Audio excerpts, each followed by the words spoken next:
Tommy Cindric talks about the one problem he had following up a hot lead on Paul LeRoux. I got a lead for you. I was like, come on. He goes, no shit. They got a fucking call in years ago. You know, a guy did an internet whistleblower thing. He said on LeRoux, he gives his name, his phone number, all this shit. I was like, no shit. Did they call him? He goes, they never fucking followed up. I was like, you're shitting me. So we're sitting there in the office. I'm telling you, this is why you just sit there and laugh. There's me, Eric Stouch, bunch of other people moving around, and our intel analyst, Carol Dillon, who one of the best intel analysts in the world, right? We're sitting there talking about all this shit. And she goes, well, what are you guys going to do? What are you going to do? And I said, fuck it. I'm going to do what I would do in Baltimore. I'm going to call the fucking guy. Yeah. Now the funny thing is, you know, I got to be honest with you. I didn't know how to fucking dial internationally. Welcome to Game of Crimes.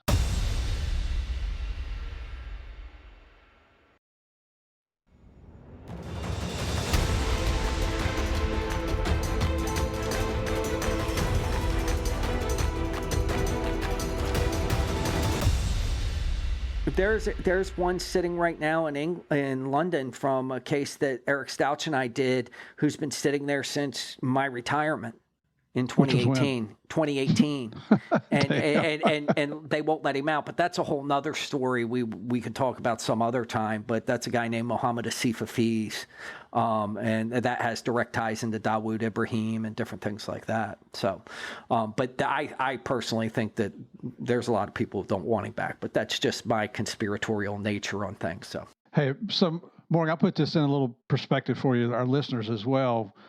If I was a young agent, 959 and 960 would be the place to be, because you're working some of the biggest unusual cases in the world. You're going to do some phenomenal travel. You're going to take some unbelievable risks. That's why it's a young man's game. It would be the place to be. Yeah, the goal was to go after untouchables. That's what you were there for, to find those untouchables. And I'll never forget, one of the things the Southern District of New York used to ask you is, number one, what's the nexus to the United States? And if there was no nexus to the United States, the second question was, would the world be a better place without them in it, meaning that you arrested them? And those were the two criteria.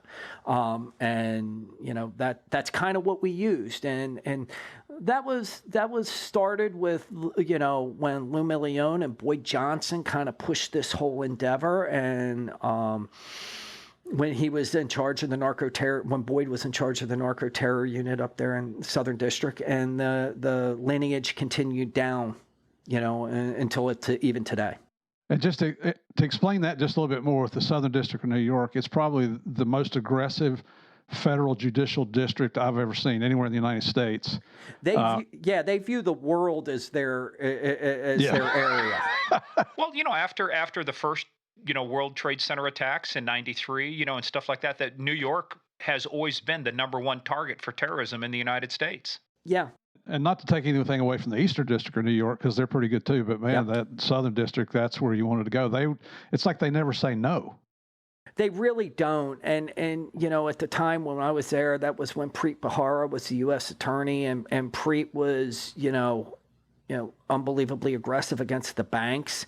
And you really do. I mean, the prosecutors are different. I mean, I hate to say that. I worked with a lot of really good prosecutors in a variety of different districts. But the one thing about there is you get these young, extremely bright lawyers who are going to burn the midnight oil to make the case happen, because their next stop is baseball money at a major law firm in Midtown Manhattan. So the bigger name they make working at the U.S. Attorney's Office, that's how they get more money. I mean, and we always laugh. We always say, oh, you guys going to get baseball money, right?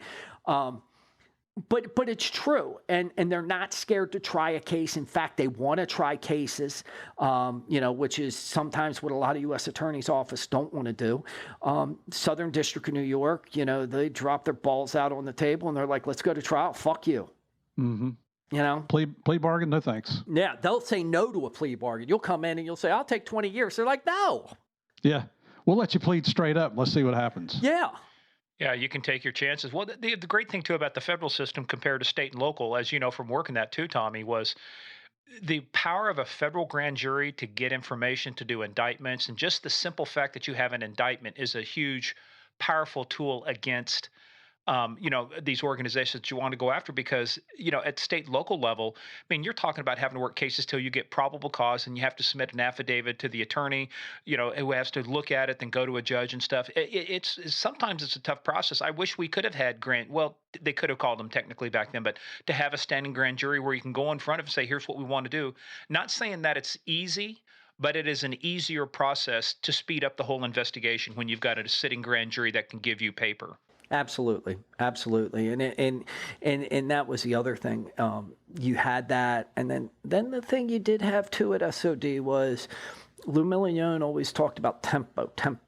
You had to have an operational tempo, op tempo. Keep it going. Keep it going. And if you weren't keeping it going, he'd be asking you what's going on. And if you ain't moving forward, you're dying. I mean, that's the way I always used to hear it.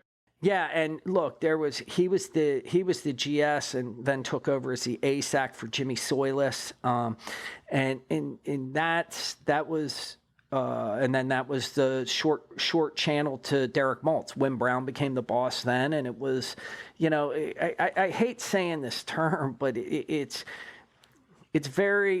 like nepotism, right? They keep everything close and they only put guys they trust and who are capable in these positions.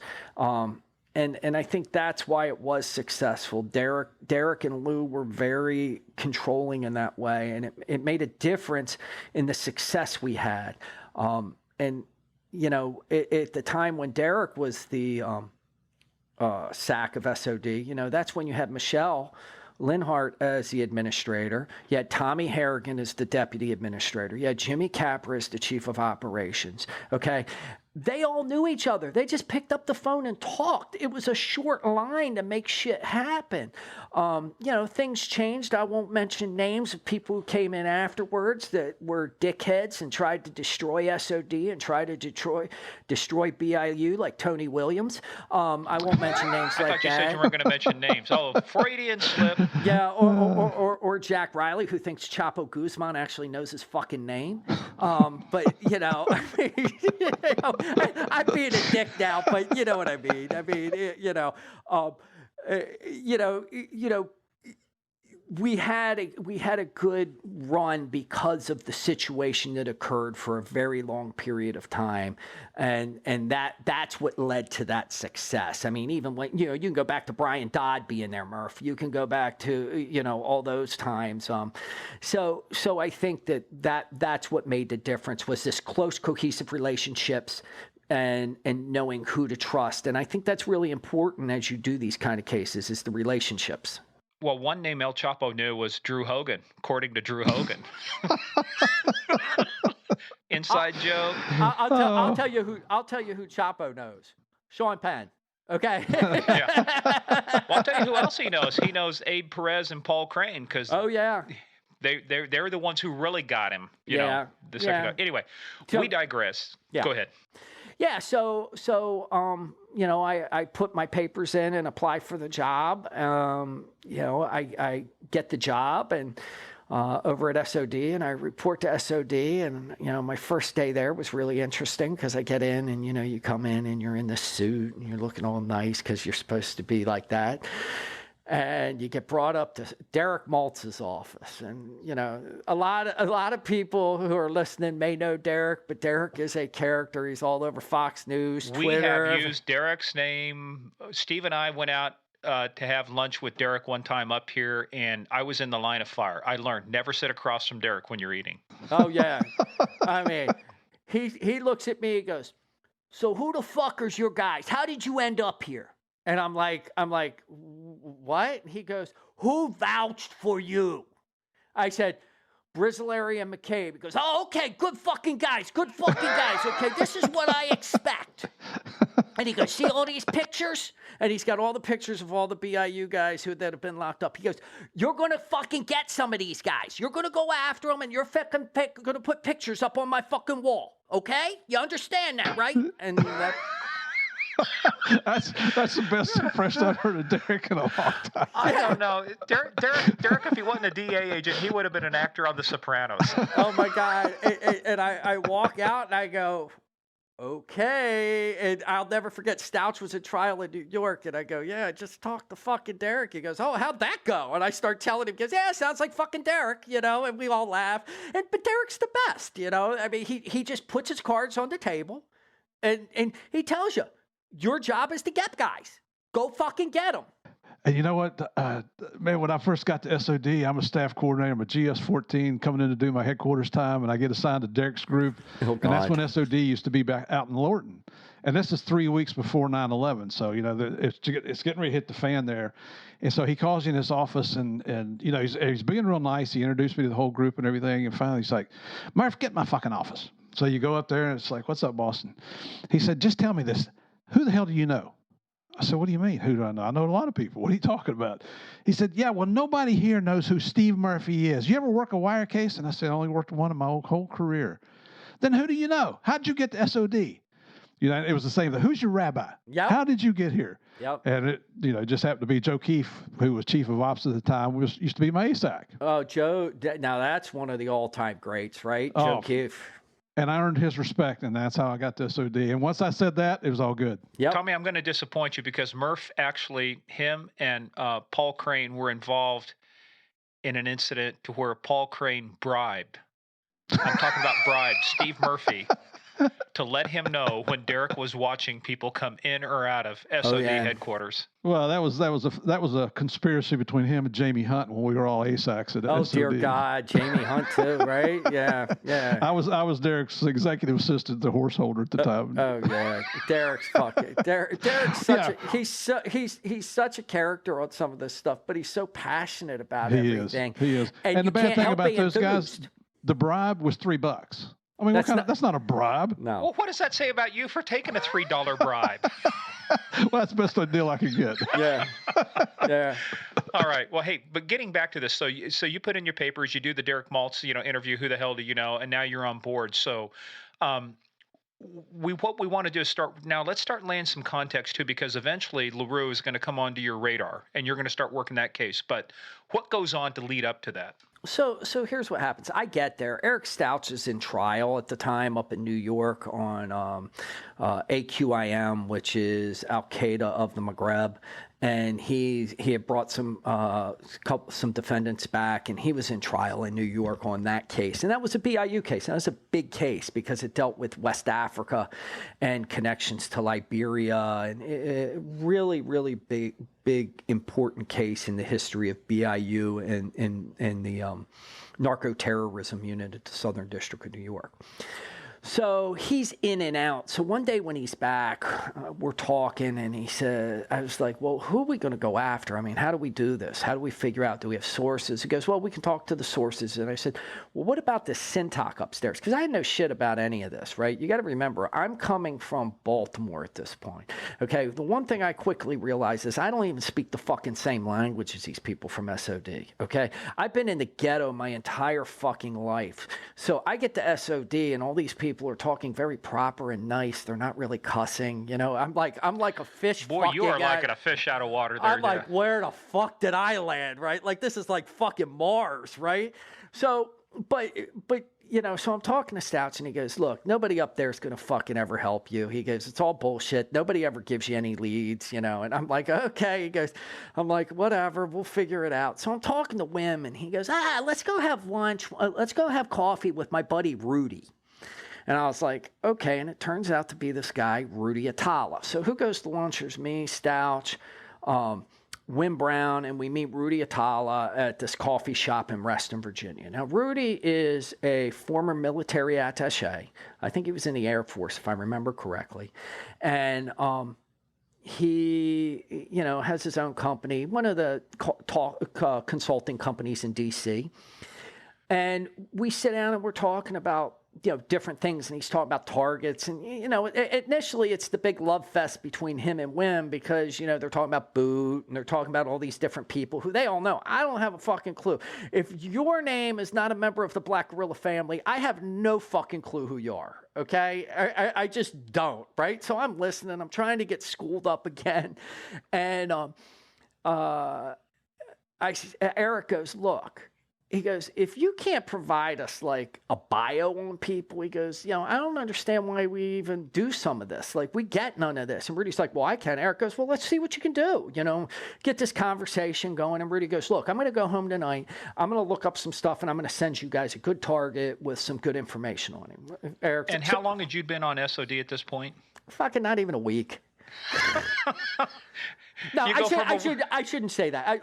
I guess a couple months, but here's the thing. I was doing the Afghan protection detail. Jeff Higgins had this big case going on these Haji Bachko Haji Bachko, who he brought back from Afghanistan, so was one of the big traffickers of heroin.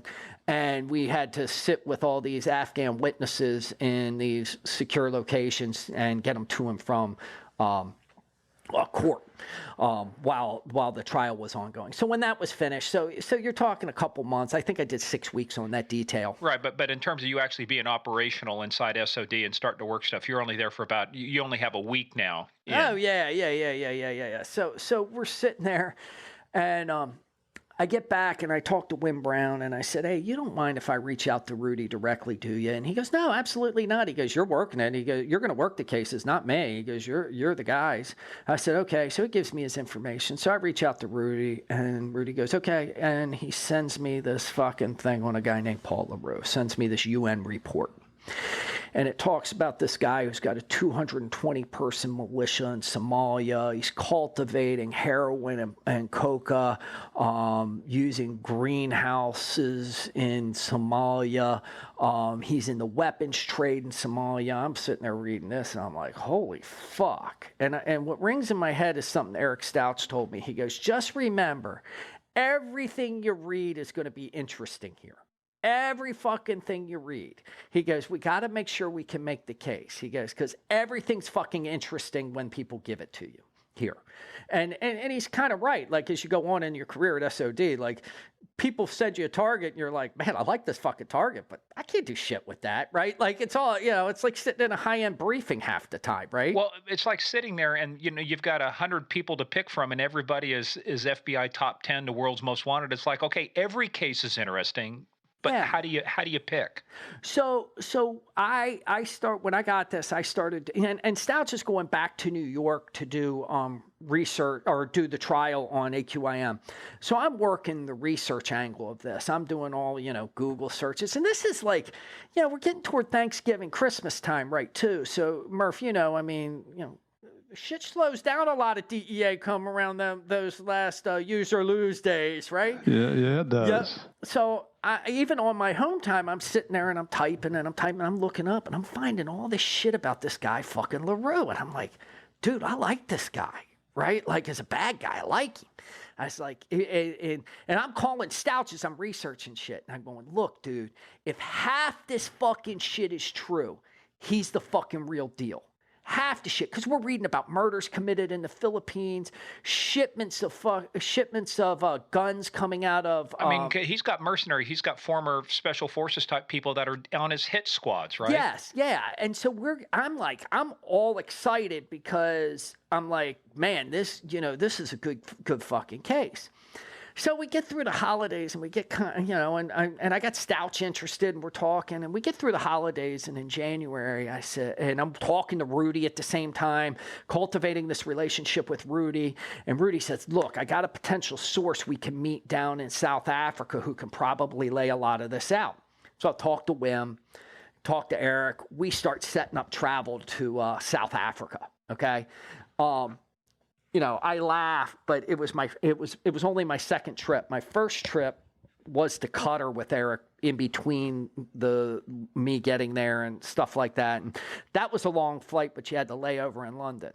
The trip to South Africa was a fucking long flight, guys. And I sat in the back of the plane on cheap South African Air fucking seats. I think I had hemorrhoids when we were done. Like, it's not like it was some fucking glamorous trip, okay? Like, I'm not sitting there in business class like the FBI or the CIA would fucking fly. I'm flying Or back the in a... State Department. I remember taking a few trips to Pakistan to Turkey, and anytime it's over 14 hours, total trip, you got upgraded to business class. Yeah, not Nah, with nah, fucking nah. DEA. Not in No. fucking DEA. Trust me, those cheap Right. fucks. Right. They don't give a fuck how you feel when you get off that fucking plane.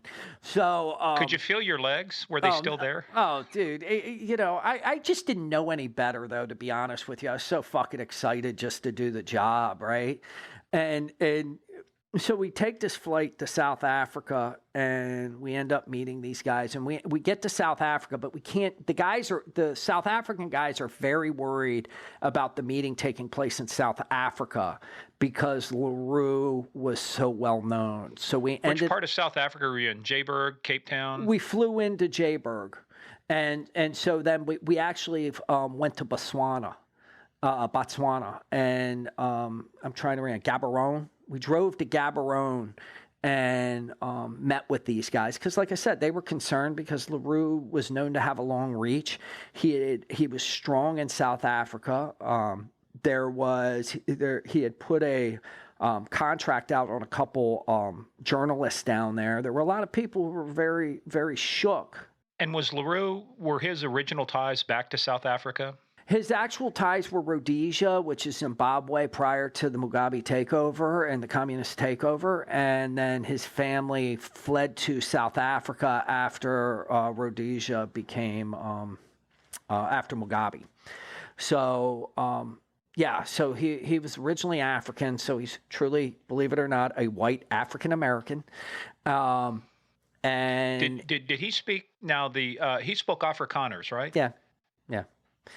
And he, so they were very nervous. So we had this meeting in Gaborone, and it was a good meeting, and these guys were good. But who are these? You say these guys. Who are you meeting with? We were meeting with a former South African intel guy, a former MI6 guy who now lived in South Africa, who ran their own security company, and we were meeting with a journalist who was out of Namibia.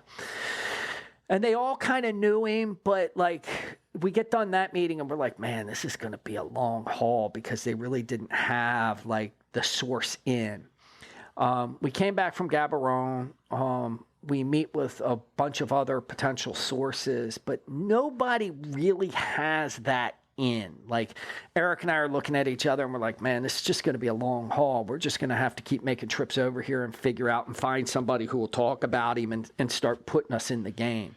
So to get to this point, who had to approve this part of because at some point he becomes a target now, right? Is he an official target, or is this more just like exploration to determine if he should become a target for 960? No, I opened a case on him. I mean, I talked to Lou or I talked to Wim, and Wim said, yeah, let's go after him. And what we didn't know, what Eric and I didn't know when we opened up the case on him is there was a group out of Minnesota, a really talented diversion investigator named Kim Brill, who was doing an investigation into him related to, and Eric and I didn't even know this aspect of him at the time, but at the same time this is going on, he was one of the largest distributors of illegal pharmaceuticals in the world. He ran a company called RX Limited, and so we didn't know, but she was focused on that, and she was doing that, and he was already a CPOT. Eric and I had, this just goes to, what is that? A consolidated priority target, which means he's one of the top targets. He's made a top target by DEA. How come that name did not come up then when you were searching, because you had to search DEA, right? When you were opening up the case, is he not in NATIS? Is he not in any of your databases? He was. We just kind of fucking ran him, and it didn't say CPOT, or we didn't pay attention. I didn't give a fuck, to be honest with you. My thing is let's just go rock and roll and do the case. We're BIU, we're fucking 960. Let's just go do this case as I'm running this. And then when we find out that some staff coordinators from upstairs at SOD were reaching out to, as we're we're getting back from the South Africa trip, they're reaching out to Lou Million and Wim Brown about assistance on LeRoux. So it was like a merging of a bunch of different things that brought this on. But let me take a step back. But before we get back, we're getting on the plane, I talked to a guy, Warren Franklin, who was the agent down in South Africa. And I said, hey, do me a favor. When we leave, can you check with the sisters, which is that was our kind of short term for the CIA. And we say, check with the sisters and see if they have anything on LeRoux. Right, because we had read the UN report and things like that, and it was pretty egregious. Like, they should know something about this. We thought, little did we know, there's not a whole lot behind the curtain in these fucking intel agencies. It's a lot of fucking bullshit for the most part, right? They claim to know a lot more than they fucking do.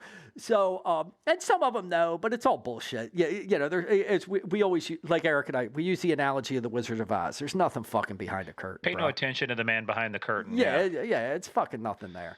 So, you real quick, what's interesting is not only was LeRoux in a UN report, so was Victor Boot.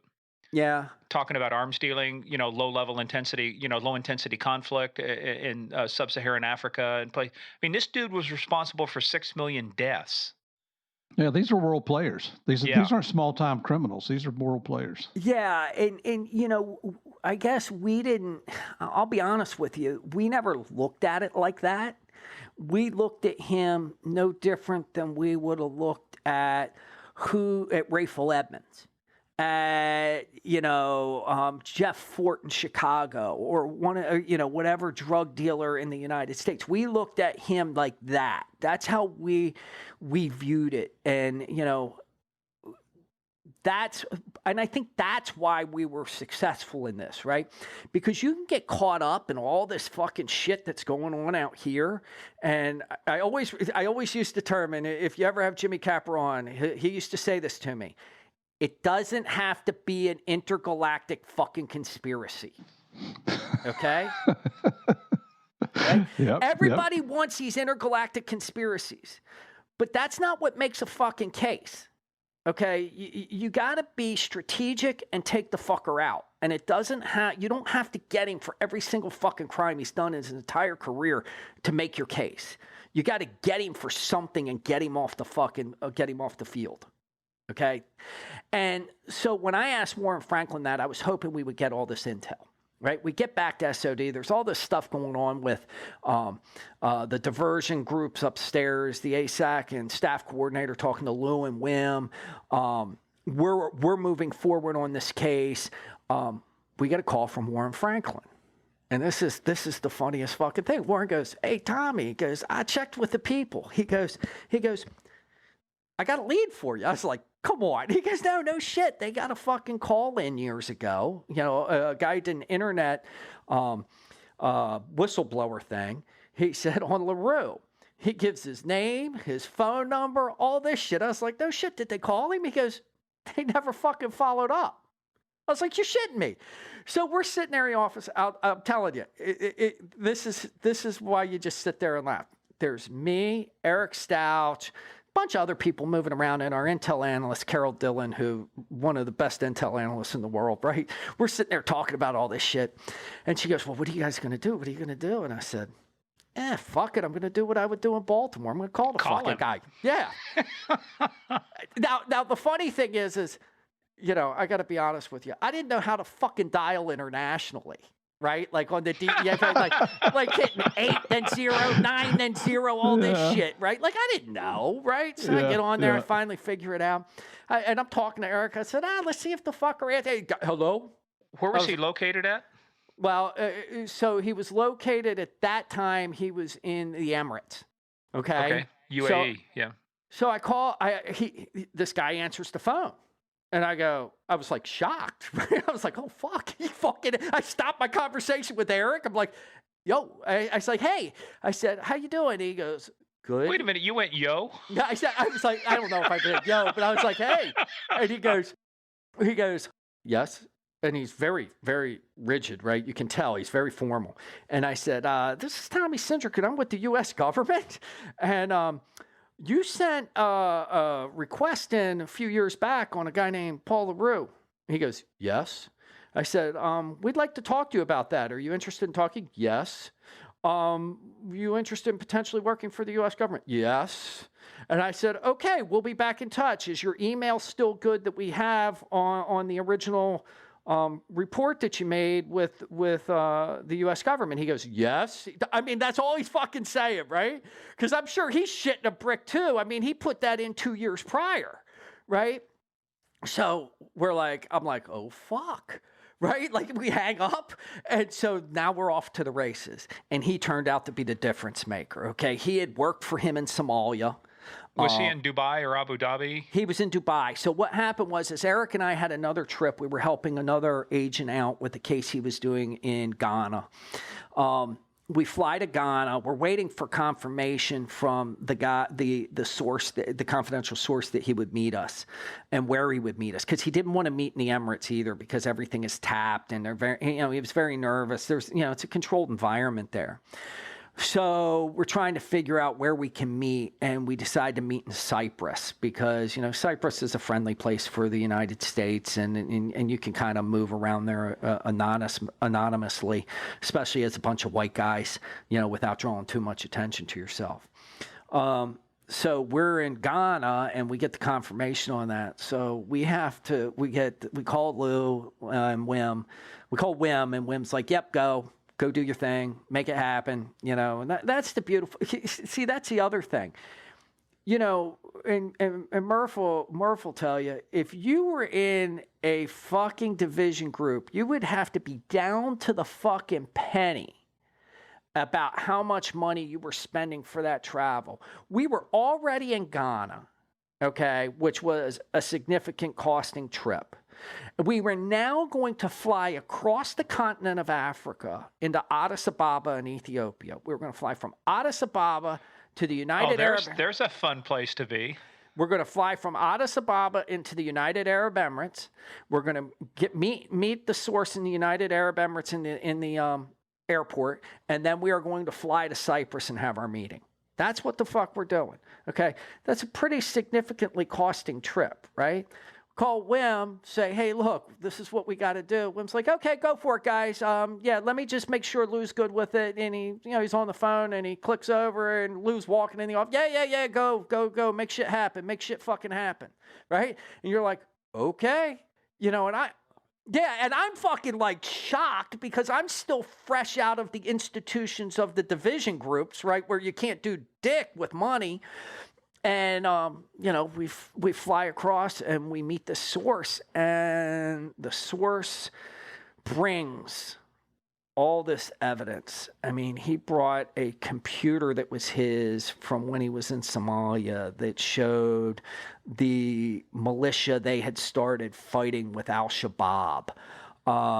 It shows the plans for a forward operating base they were going to build so LeRoux could create all this militia and he wanted to take over the weapons bazaar from Al-Shabaab. He was going to grow opium and coca on the forward operating base. But one of the funny things is one of the things he told me years later was, or a couple years later was, it's not that I couldn't grow it. I could grow it. It just wasn't fucking cost effective. Okay. He had figured out how to do it. LeRoux is one of the most brilliant guys in the fucking world when it comes to that. But needless to say, this source led us into that and opened up Pandora's box.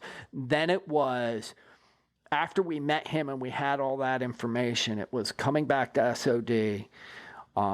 Our intel analyst, Carol Dillon, starting to work on all the intelligence that we had and had been provided to us by the source from an intelligence perspective and start laying things out. And then it was Eric and I starting to work on the scenarios to make things happen. Prior to leaving for Cyprus, we had the source make contact with LeRoux, though. And we said, are you still on good terms with him? He goes, yeah, I'm on good terms with him. I said, what was the source doing for LeRoux? He was kind of managing this project in Somalia, okay? And here's another thing. Depending on how you view weapons and things like that, in Africa, some of these things are not viewed the way we view them in the United States as some nefarious thing.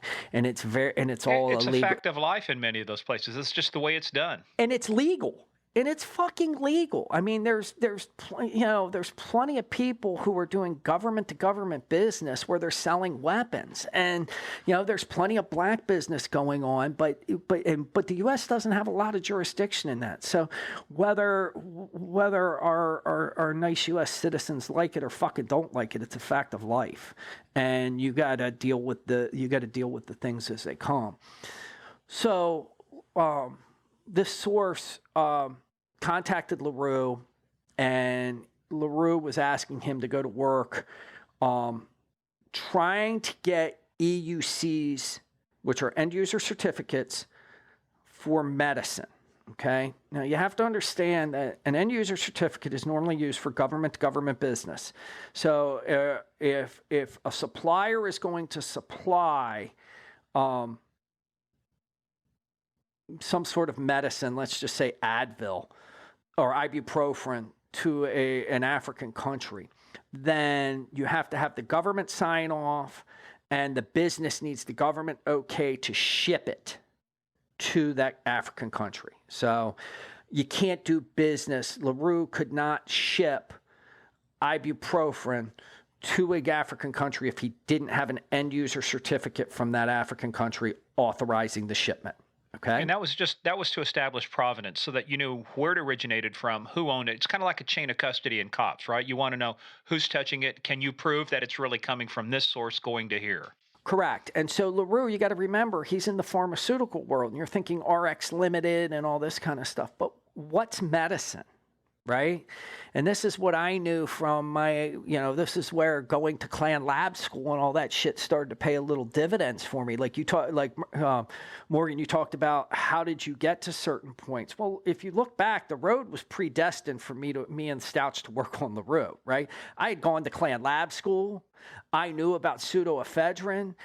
How does that fucking happen? I look back and I go, that's because it's meant to happen, right? Like, how the fuck did I end up in Klan Lab School with Jimmy Capper going, go see your family for 2 weeks, going back and forth and go to Klan Lab School? But medicine means pseudoephedrine. Pseudoephedrine's a precursor chemical for meth, okay? You're going to start seeing LeRoux's mind is to move drugs and methamphetamines into these African countries, or start selling precursor chemicals to start making meth in African countries. That's the machination that's going on in the brain that is LeRoux. So if he has these end user certificates, it opens up a host of other issues. The other thing is if you're shipping medicine, let's say you're shipping pills of pseudoephedrine or tramadol, because tramadol wasn't illegal then, right? How many guns can you ship in a fucking 4 million pills? You can stick all sorts of guns in 4 million pills that nobody can see. So he can use the end user certificate as a cover for a variety of other things. So the end user certificate has a tremendous amount of value. So what was LeRoux's end game with these end user certificates? I mean, it's either you forge it, you buy them, you steal them, or you have an inside source. What was his game with these EUCs, and how was he going to make it work for him over there? So what he wanted to do is he wanted to get legitimate ones, because once you had one legitimate one, you could forge a variety of them. The other thing is he wanted them gotten from mid-level personnel, because mid-level personnel were cheaper to bribe than the higher-ups or the people who ran the divisions. So what the source's job was going to be was to find a West African country, as directed by LeRoux. He wanted him to go to a West African country and start trying to develop these EUCs. So the source comes to us and he says, well, which country should I pick? And we said, let's make him pick, okay? Because part of this is, you got to remember, we don't want to be dictating the game to LeRoux. Everything we do is kind of based on sting operations, right?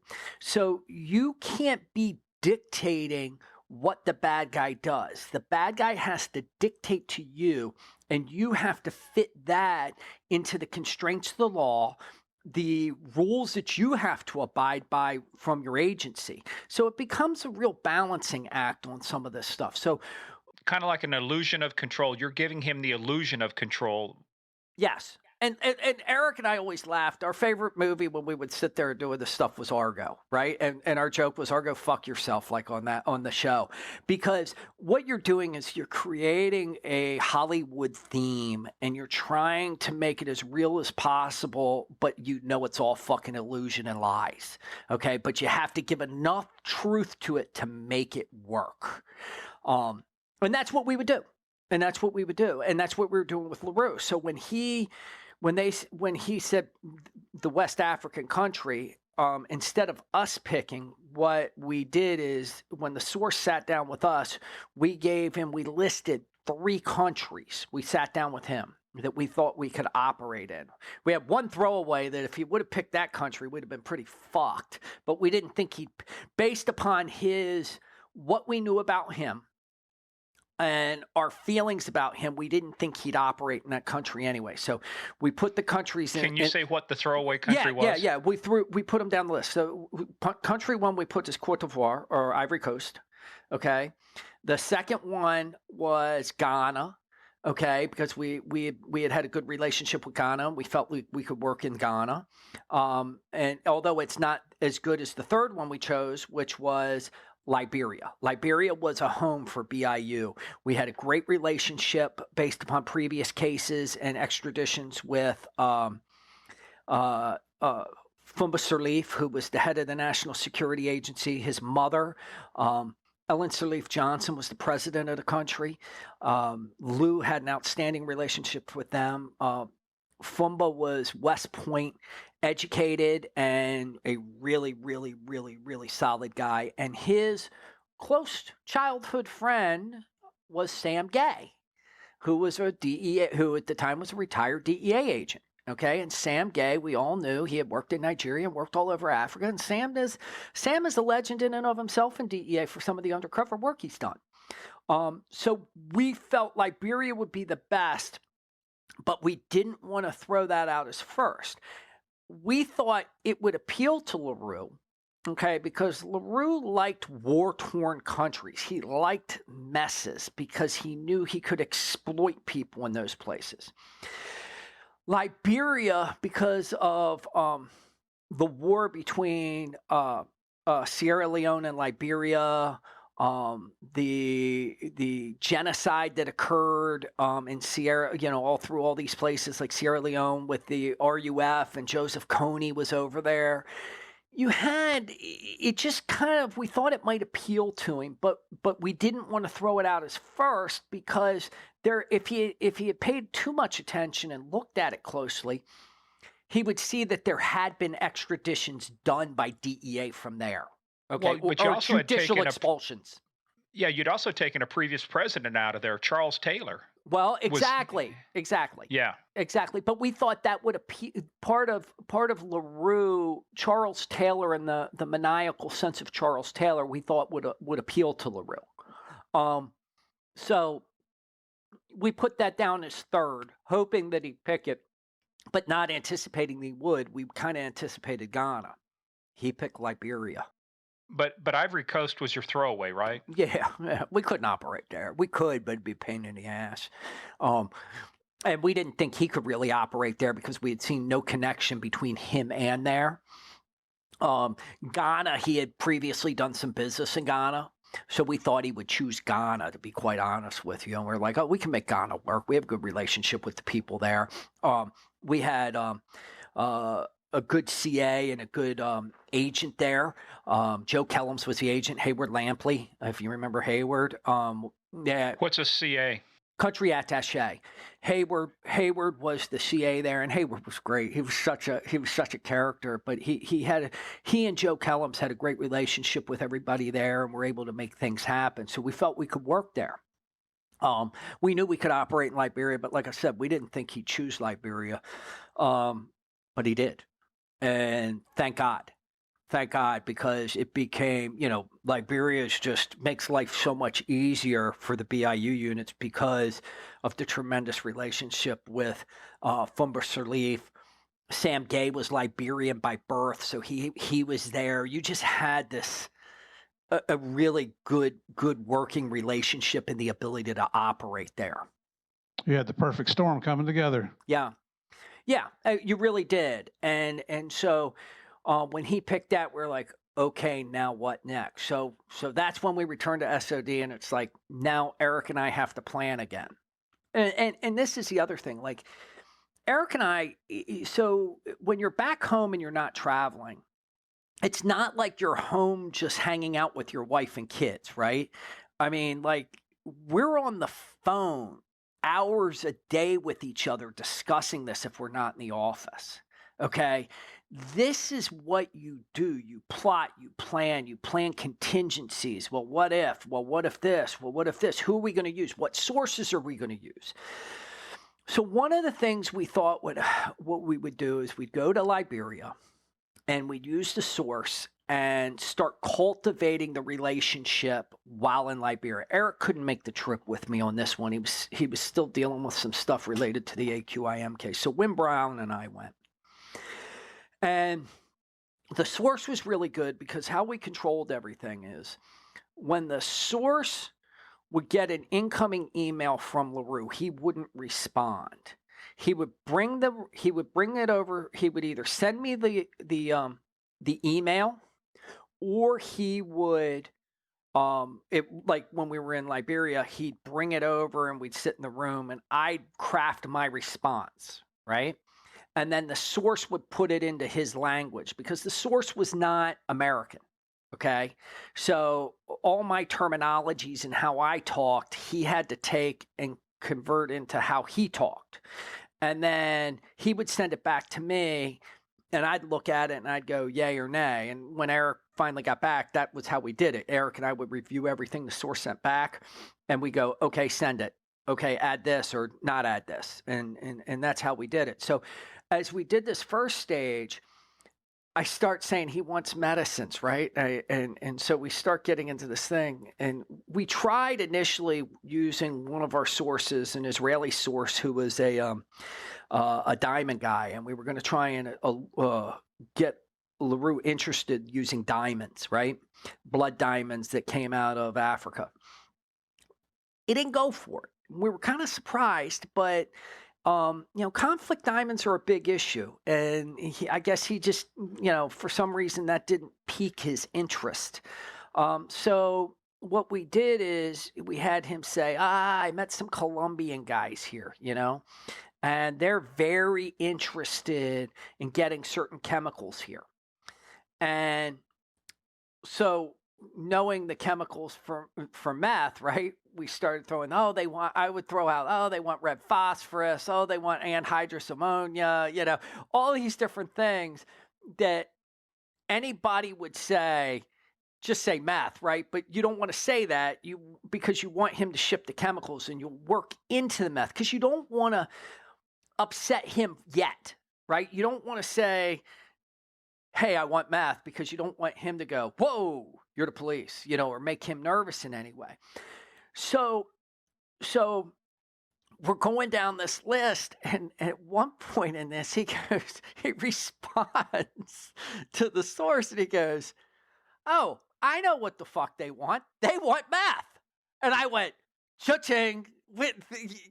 That's like the holy fucking grail because now we don't have to dance around the drug thing, right? Like you're like fucking home run. He knows we're now talking drugs. So he goes, look, if they want to make their own, he goes, I have these buildings that I use, he called cook buildings that could be moved around and used in a city and put somewhere and you could cook in them and they vent it out. He says they could get that. He said, or he goes, I can also supply meth. I have access to meth made in North Korea. I have access to meth from China. And stop right there for a second. That's one thing when I read the book and I started doing research on this too. That is the one thing I got to tell you. That was a new thing for me to learn is how involved the North Koreans were in meth because Kim Jong-un and Kim Jong-il back in the day, they needed hard currency with all the sanctions against North Korea. Yep. 100%. They have a whole Well, if you've group seen how much devoted weight to it. loss, if you've seen how much weight Kim Jong Un has lost lately, I think he's doing some of his own meth, man, because he's dropped a couple 100 pounds. It could be, but the funny thing is so yeah, I knew they did it, but as you start to learn, they do it to a significant degree. And since I retired, I learned that not only do they do it at a significant degree, they do a lot of other things: cigarette smuggling, ivory smuggling. They're involved in every other illegal enterprise they can do in order to fucking earn currency to bust sanctions. So, yeah. So we start going down this path, and doing this, and with the help of everybody over there, and we're here. And here's the thing: so to give things a realistic appearance, so when you're calling LeRoux, right, we do the Liberia thing. We fly to Liberia. We do it from Liberia. Right. And Murph, DEA doesn't just say, oh, go to Liberia to do this. We're setting a stage. Right. Then it's like we come back, we're back for a week, and then we fly to Panama because we're meeting the Colombians in Panama, or the source is meeting the Colombians in Panama. But you have to have him call in from Panama. Now, you could do the phone thing, but it doesn't work right. You got to be really good to do something like that. And let's be honest. DEA is not really good at all this technical shit to make it look like you're going from somewhere, right? I hate to say it, but we're just not that fucking good at that stuff. So we fly to fucking Panama, and we used a Colombian source who we had who was used by BIU a lot. Tremendous guy, had ties into back in the Cali cartel days. He was operating up in Detroit area when he first got arrested. But he has this great appearance. He looks like a Colombian boss, because our anticipation was at some point LeRoux is going to have to meet with him. So we had to have a source who looked a specific way. He had to have the Pablo Escobar look, okay? This guy was kind of a big guy. Right, he had salt and pepper hair. Unlike Pablo, this guy's kind of a good-looking guy on top of it, right? Yeah, but he was a good-looking guy. He's a big guy. He had a great appearance. Had a great way he carried himself. He looked like a Colombian boss. Okay, and that's half the battle, is letting people see and making them believe that a guy is what they believe he already is. Right, You meet Tommy Cindric, you go, he's a fucking cop. Okay, that's just the way it is. I don't look like I'm not a cop. So like with the source, that gave him a great deal of comfort with Eric Stouch and I, because we looked like cops. He was a big TV junkie from the U.S., so he looked at us and he goes, that's what a DEA agent should look like, right? Like in his mind. And not Miami Vice, not Don Johnson, flowing blonde hair, Hugo Boss suits. Look, like he laughed. He goes, we would laugh. Here we are, cargo pants or cargo shorts, T-shirts, crew cuts. We're either in the military, cops, or you're a fucking mercenary. It's Yep. one of the three. Yep. So we started down this path, and we started doing calls from Panama. We end up getting, and at the same time, the girl in Minnesota, the diversion investigator in Minnesota, Kim Brill, is doing a tremendous job. She had gotten Brazil to go up on a Title III, because LeRoux was traveling from Philippines to Brazil at the time. And the reason he chose places like the Philippines and Brazil, were because of their extradition treaties. Like, to get somebody out of the Philippines is fucking hard, right? Even for the U.S. Brazil, it's hard if you have a baby there. LeRoux would go purchase a hooker, get her pregnant, have a baby there, so that he could, if the U.S. came to get him while he was in Brazil, they weren't going to let him out, because he had status. He was considered a quasi-Brazilian citizen, right? Holy cow. So he thought about things to that degree. So yeah, it kind of had that evolution of so she's doing the Brazil stuff, and they go up on a phone related to him down there. Nobody's down there. There's an agent down there at the time, James Sparks, who's working with the Brazilians, who's doing a tremendous job collecting stuff. Stouch and I are still plugging away at our stuff, right? We're trying to get this. We're starting to try and get into the overt act stage, right? So we're trying to get we send 25, we buy one of these cook rooms, these portable cook rooms that LeRoux was selling for making meth for $25,000. And LeRoux was like, why do the Colombians want, to make meth in Liberia? Like, why aren't they just using the Mexicans? And he says, and this was something we thought would intrigue LeRoux. This was all in our planning. We were like, tell him that the reason they want to do it is because they're tired of dealing with the fucking Mexicans. They're tired of being taxed. They're tired of the bullshit. They want to open in Africa, and they want to open their own thing in Africa without dealing with the fucking Mexicans. And LeRoux, as soon as he said that, he goes, I like it. I like it. Like, you could just see it was something different. And then real quick on your Colombian source, was he representing anybody like FARC or any other group, or was he just a Colombian cartel sort of member? Colombian cartel. I'll tell you how we get that aspect, because that's even more unique, what we did on trying to get the next stage of where they do the FARC or things like that, or get the terrorism aspects. So as we start to develop this, LeRoux's very interested in obtaining cocaine for the Asian market, right? So the Colombian, our source is acting as the intermediary for the Colombian. He doesn't want to talk to the Colombian too much because he's still trying to protect himself. But he's very interested in cocaine. So one of the things that the Colombian talks about is how he's moving he's cultivating cocaine in Liberia too. And he goes, and it was, we talked with the Colombian informant about this, and he said, there's a thing called, Murph, you might know the exact name. It's prior to it becoming cocaine. It's like permeagente or something like that. It's like the stage, it's in a lab, but it's not an illegal substance yet. Okay. That's after it's gone through the Pozo pit, but it hasn't gone into the hydrochloride stage. Correct. And so he said what he was doing is he was shipping tons of this stuff to Liberia, and he wanted to make it there to have a shorter trip to send cocaine into Europe, right? And LeRoux goes, genius. Because it was so far out of the realm of what Tommy, what I'm getting a little did. concerned. You guys were one paycheck away from becoming international dope dealers yourself. You had this all figured out. We were. I mean, it was so much fun, right? Like, it was fun. Like, you could just make shit happen. That was the beautiful part. Look. Not to digress a second, but that was the beautiful part about Derek, Lou, Wim. They gave guys like us the ability to be creative. They didn't try and go, don't do that or don't do this. They just fucking opened up the fucking box and said, guys, make shit happen. And if you were guys who got that, you got to play.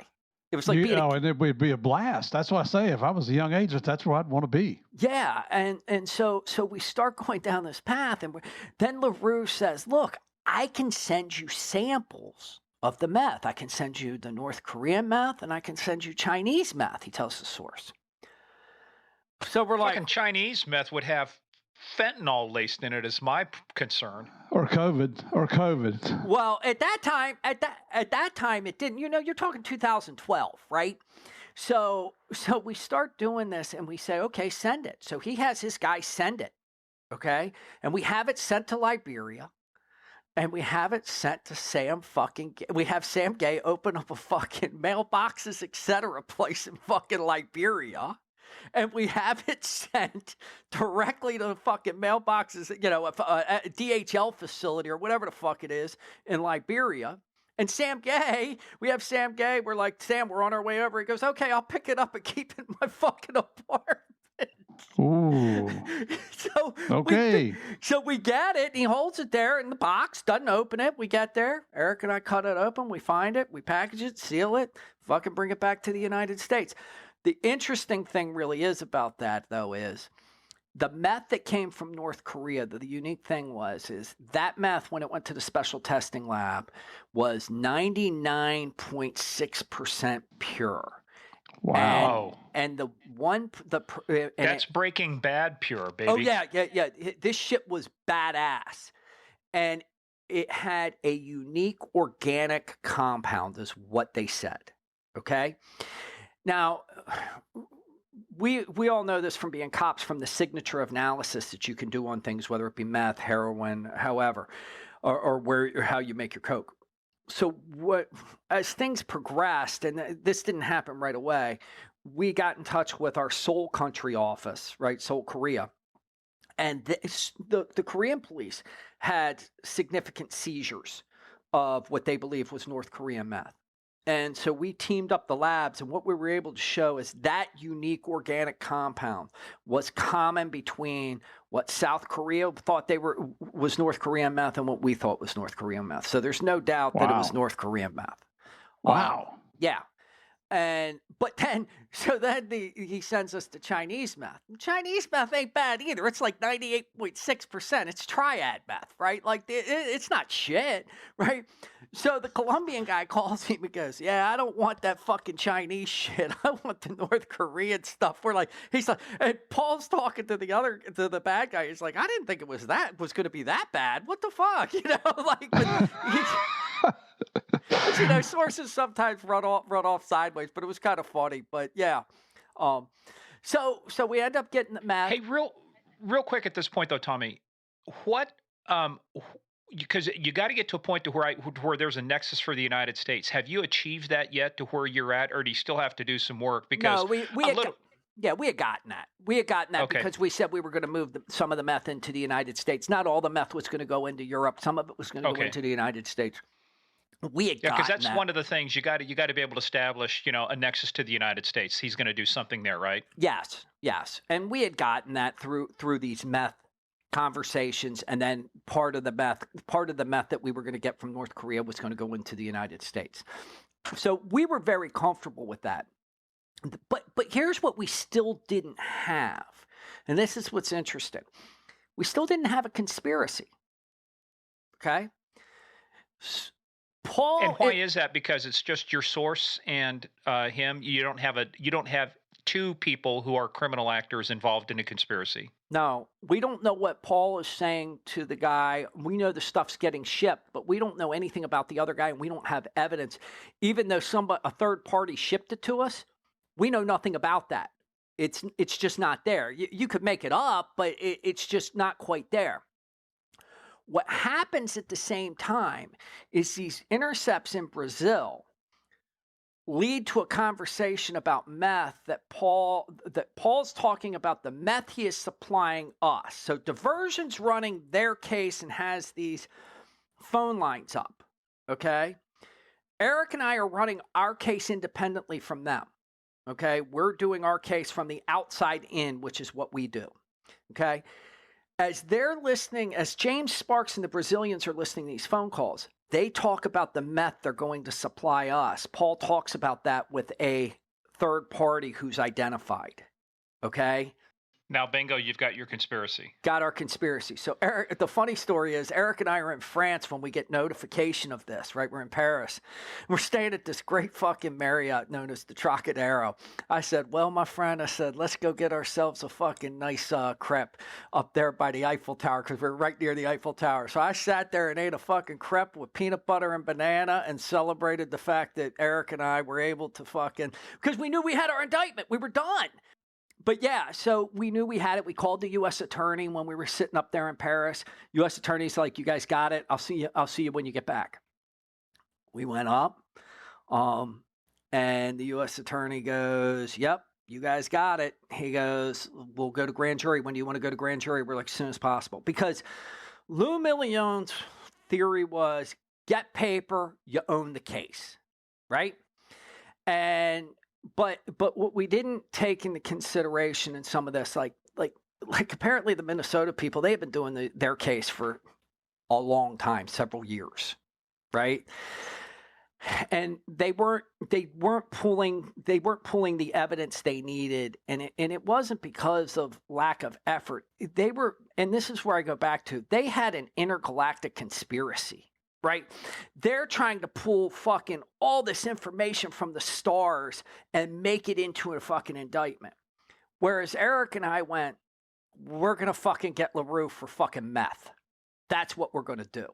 And we streamlined it to not take in all these existential factors.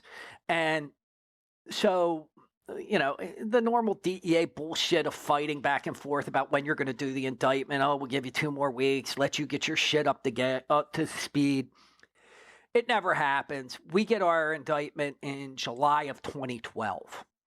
End of July 2012, I believe it was. So from the date we really started the case until we got the indictment, it was June, July, or end of June, beginning of July. So it was 6 months. Wow. And that was simply because of one source. Wow. That had been ignored for 2 years that you guys found and went and talked with him. That's it. Which came from the CIA, which makes it even more unbelievable. Yeah. And here's the thing. That source is a great guy. I talk to him to this day. I mean, I consider him a friend at this point. Has he ever been identified in court documents or testified? Mm-mm. Okay. He's not identified in the book? Not by he's not his true name. Just an alias, yeah. Yeah. So, but in the book too, the other thing too is put this in perspective too, because in the book, Hunting LeRoux by Elaine Shannon, it starts off really with you and Stouch making these arrests. You're doing a global takedown, 5 different countries, right? But you've got your indictment. So how do you go from this indictment, and you've got him for meth, to now you've got all of these other players? So this is where fucking LeRoux, like we always go, fucking LeRoux, right? That's our quote, fucking LeRoux. It's like Argo. Yeah, we'll never be done with this fucking guy, right? And I got to be honest with you. There's a lot of guys, and I don't know, Murph. You may not have had this experience. I kind of like Paul. Okay, he did a lot of bad things. I'm not saying he didn't do a lot of bad things. Okay, but there's a certain appreciation for him being as good of a bad guy as he was. I heard Michael Phelps say one time that I have more in common with my competition than I do with most people. Yeah. Well, and it's the criminal genius of this guy. Yeah. I like his work ethic was no different than mine and Eric's.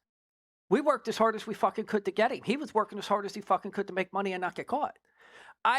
There's a respect factor there. And his brain is second to none, and to discount how smart he was would be a big mistake, and to not have respect for that. And it was getting into his mind and understanding the creative aspects of what drove him. So to go to where you were going, Morgan. So as this finishes up, we decide we're going to do the arrest in September of LeRoux. Now, the fucking arrest of LeRoux became a shit show. Okay, that was one of the greatest things in the world. It was, we're doing this takedown, and there's a lot of meandering to get there. But when we're getting ready to make entry into the place, his wife's in there, or girlfriend / wife is in there with him, because he had another wife too. Paul never found the woman he didn't like or didn't like his money. She's sitting in there with him. We're going to make entry into the house, but we can't make it, right? We're on foreign soil. Where are you located right now? In Liberia. In Liberia. Okay. We're in Liberia, and we had put together this elaborate plan. We had already had the undercover meeting between the Colombian source, the original source, and LeRoux. During that conversation, LeRoux admits to murders. He talks about the people that's been killed to impress the Colombians, right? Mm-hmm. Because he thinks this guy's like, he gets it. Mr. Fark. Yeah. He's the Colombian cartel guy. Oh, let me take a step back for a second, Morgan. We kind of digress. So when you were talking about, was he playing a FARC guy? And we said, no, he's a regular cartel guy. SDNY wanted us to try and get a big weapons charge. So what we did is we elicited the help of somebody who was knowledgeable and worked within the Shan state, which is in Myanmar, okay, in Southeast Asia. And our goal was the FARC thing had been overplayed. Okay, so we couldn't use FARC. And we knew this would intrigue. It had been overplayed in this case or by others? By others. By others. The Victor Boot case. Yeah, it fronted it all out. So our thing is let's use something different. So, and we had the ability to be backstopped because we had some protection in Myanmar.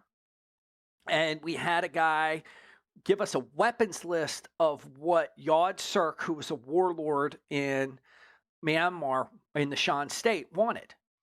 And so we took that list, we provided it to LeRoux, and LeRoux was like, yeah, I think I can do it. I can do it in pieces. Let me get you prices. And we start talking about all this. Well, the funny thing that happened is we didn't know that the sources number by this time had been tasked to the intelligence community, right? And everybody was going shitstorm. And Lou Millione hears this. He's like, whoa, time the fuck out. That's my guys running an op. You know? So, yeah. So, but it was kind of funny, you know, but we did that last thing. And we didn't use that in any of the charges, but if LeRoux, when he was caught, if we would have had to go to trial, SDNY would have tacked that on. You know, they'll tack on everything they can tack on and crush you. They're not bashful. No, they're not bashful. So anyway, we get to the arrest, so we're getting ready to make entry into the door, right? We can't make entry because we can't technically make the arrest. We're just there as observers, right? To help with evidence where they need help. Now the red notice has been launched for him, which is an international arrest warrant. Yeah, Interpol will put out red notices, blue notices, things like that. But a red notice is I think the highest level, right? So the red notice is going to get launched. He is going to be judicially expelled from Liberia based upon the red notice. And it just so happens that the United States government is present in Liberia in order to take him so that he can go back to the Southern District of New York and stand for those charges. Just happens to be there with a jet aircraft, right? Just happened to be there with a jet aircraft. Derek Maltz is with us on this one. Oh, yeah. Derek, Lou. This is a big one. This is a big one. Lou's there. Wim's there. The BIU unit that helped us in that, there's no way Eric and I could have done this ourselves. We had tremendous help from everybody. It could not have been done without a coordinated effort. That's why, like, when you talk about, talking about these cases and I mention names, and the reason I mention names is because I didn't do this in a fucking box. Right. Right. I couldn't have done it without all the help I have. I just happened to be the lead case agent with Eric Stouch on it. But we have these two massive Liberians, right? And they're knocking on the door. And LeRoux's going, who is it? And they go, housekeeping. He opens the door. The Liberians go in. And Eric had told me prior, look, this is anti-climate. Wait a minute. He fell for the housekeeping routine. He did. That's like Saturday Night Live, Land Shark. Hey, what the fuck? Candygram. So Eric always told me before, he goes, these arrests are anticlimactic, not a big deal, So they go in, and they've got him in a chair.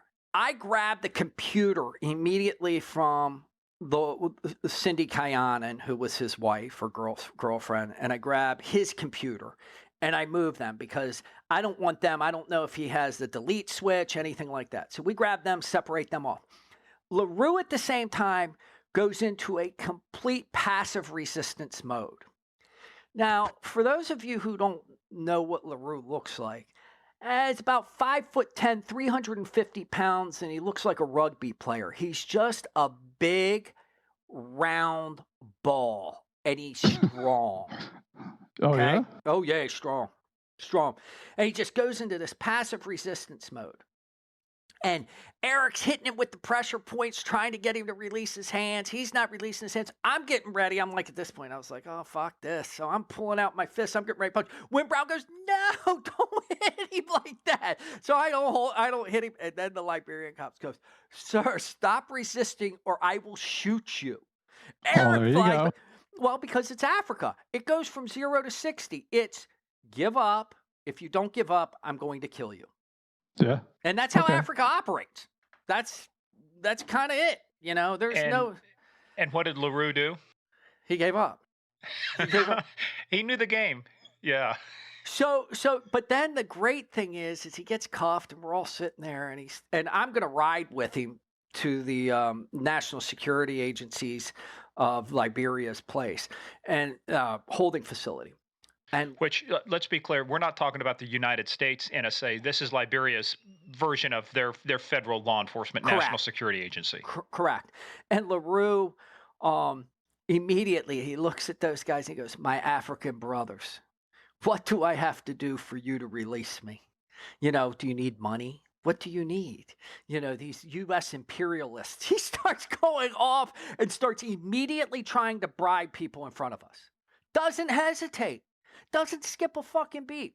They're like, "Sir, don't talk to us. Don't talk to us." We get him in the car. We get him over to Liberia's headquarters. He immediately starts trying to bribe the people in the headquarters. Okay? And this is going back and forth for hours. We're trying to get it because Lou and them are trying to get the person with authority to come and judicially expel LeRoux from there. We're also trying to get all our shit loaded on the plane that's waiting for us. There's a lot of moving parts in this. Okay. And so LeRoux at some point when Lou and I are sitting in the room, he goes, "Look, I apologize in advance, guys, but I'm not getting on that fucking plane." And Lou looks at me and he goes, "Paul, you're getting on that plane, and this is how this is going to work. You're going to behave, and this is what's going to happen." Paul goes, "I'm not getting on the plane." So Lou goes out. He starts the bribery shit again.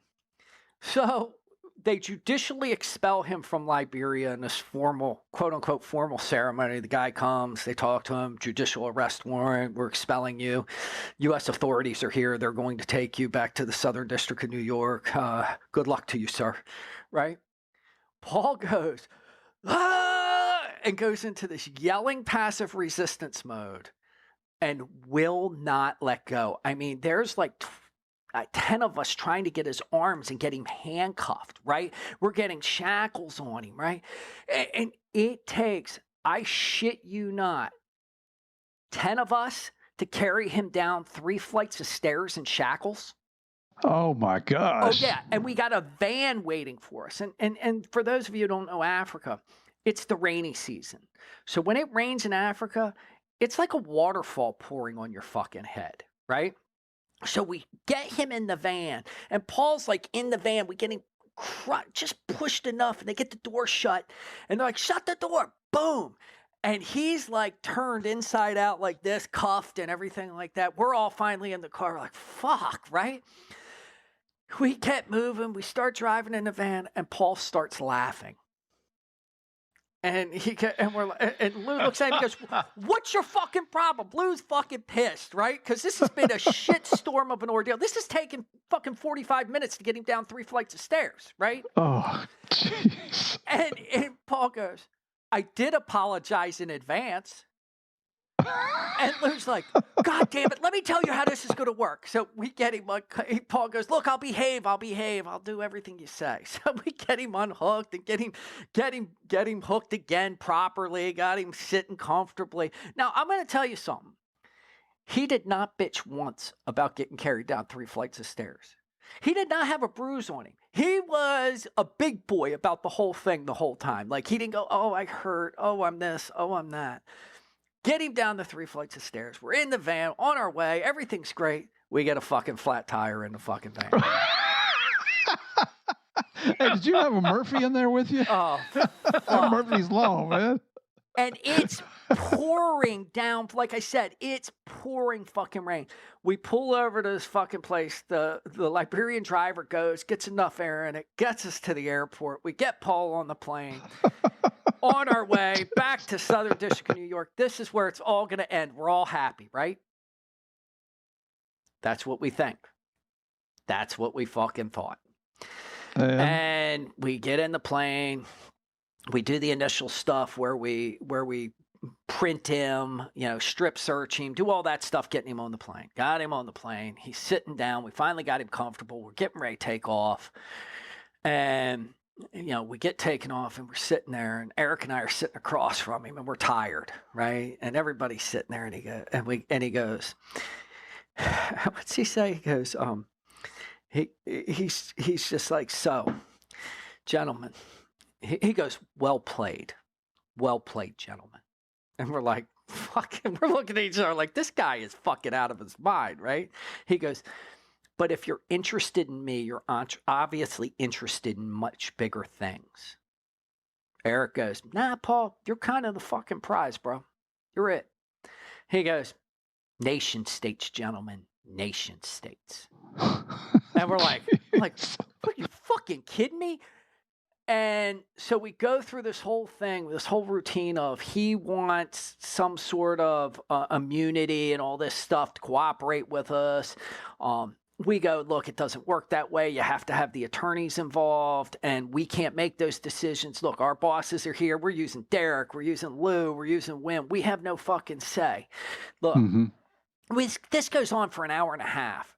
We're all tired. Eric and I have been up like fucking, 24 hours, 36 hours at this point anyway. I'm hoping he just shuts the fuck up so I can go to sleep. Okay?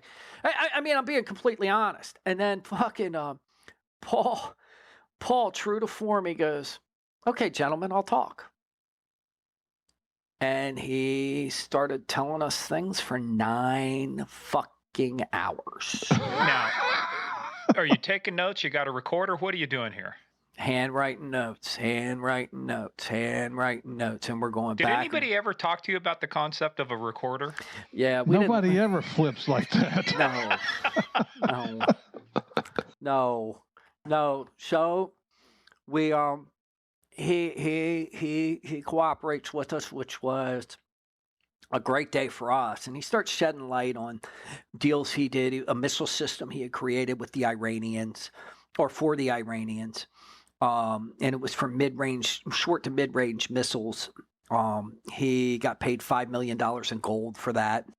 Which we know a lot of those end up in the Houthi rebels and some other proxies that Iran has. Well, the interesting thing about this one is what he was trying to do is his particular purpose was to overwhelm the Iron Dome of Israel. He said they could be used by Hezbollah or Hamas to overwhelm the Iron Dome because he figured out how to do it for a ridiculously low price. What he would do is he'd go get batch GPSs off the shelf at like Walmart or wherever. Because these missiles were missing guidance systems. Yep. And what he would do is he'd exploit the flaws in the GPS chips and enhance their capabilities. And he said they won't be exact, but they'll be within 150 meters of hitting their target. And he says, wow. I can do it for about $1,500, $1,000. Wow. What he wanted was diplomatic status from Iran, because he figured then he couldn't be arrested. Yeah, that might have been a flaw in his reasoning too. Yeah. But so Paul lays that out.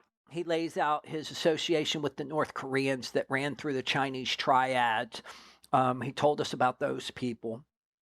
And then he talked about his mercenary team. And that was a group led by Joseph Hunter. And so as we're trying to figure all this out, so we get back to New York. We have meeting after meeting. We start setting this up. And, a lot of people think you're done at that point. We're off to the races now. Okay. We're spending months and months and months with Paul, trying to understand his entire reach, his entire business structure.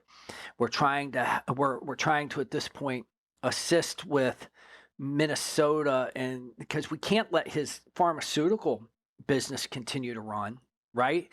We've got to make that die, but we got to make that die and look legitimate for us, and not screw things up at the same time.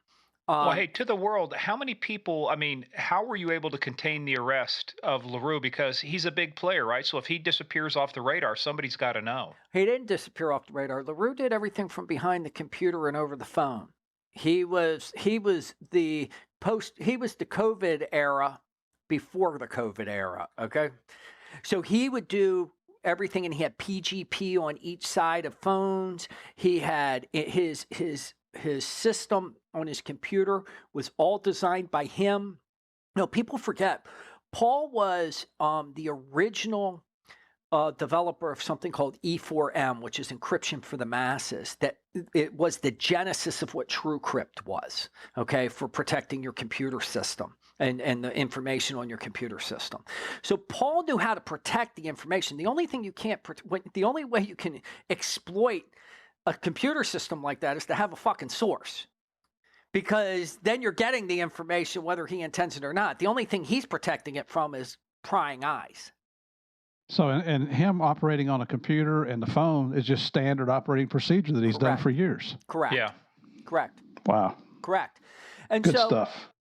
Hey, but real quick too, Tommy, can you confirm? I mean, I was reading the book and stuff, but is it true that Paul did a stint with Britain's version of NSA called GCHQ? He was there for a while on the inside of a very secretive intelligence organization. Yes, he was, and that came, it came directly out of his mouth. He worked for GCHQ. He was a self-taught cryptologist, which, is a unique thing, because you're trained methodically in jobs like that, right? Paul didn't have the same training, so he wasn't bound by the same constraints. He did everything his own way. The other thing is Paul had the missile guidance system. He was hiring Romanians from Craigslist who were engineers to come over and work in the Philippines with him on the development of this missile system. And it was, because post the fall of Ceausescu, right? What did a bunch of Romanian engineers do for a job, right? You had to go find somewhere. Well, Paul would advertise, come to the Philippines. You get paid $5,000 a month in the Philippines, $6,000 a month in the Philippines. You're living pretty high on the hog, bro. And let me tell you, that's what happened after the Cold War ended, after the fall of the Soviet Union. You started getting this whole group of people who were real nuclear scientists. They were rocket scientists. They were intelligence people. And they're looking for work now. They're looking for jobs. And USSR, before they exploded, right, had all of these satellite countries and tentacles into all of these places. Yep, exactly. So, that's how he was hiring them. He built a supersonic wind tunnel in the Philippines in order to test things.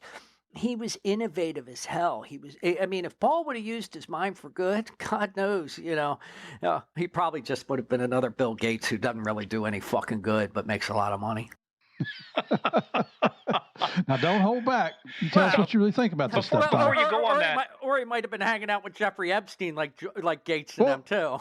Well, but as we all know, like Christmas lights, Epstein didn't hang himself either. Right. No, just hanging out takes on a whole new meaning, doesn't it? It does when you're with Jeffrey Epstein, yeah.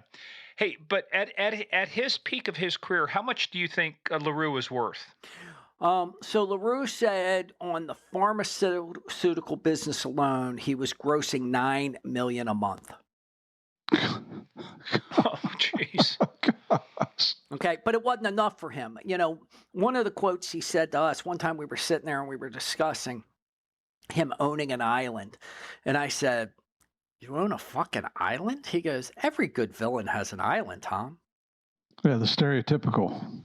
Yeah, but he said, I made a strategic error.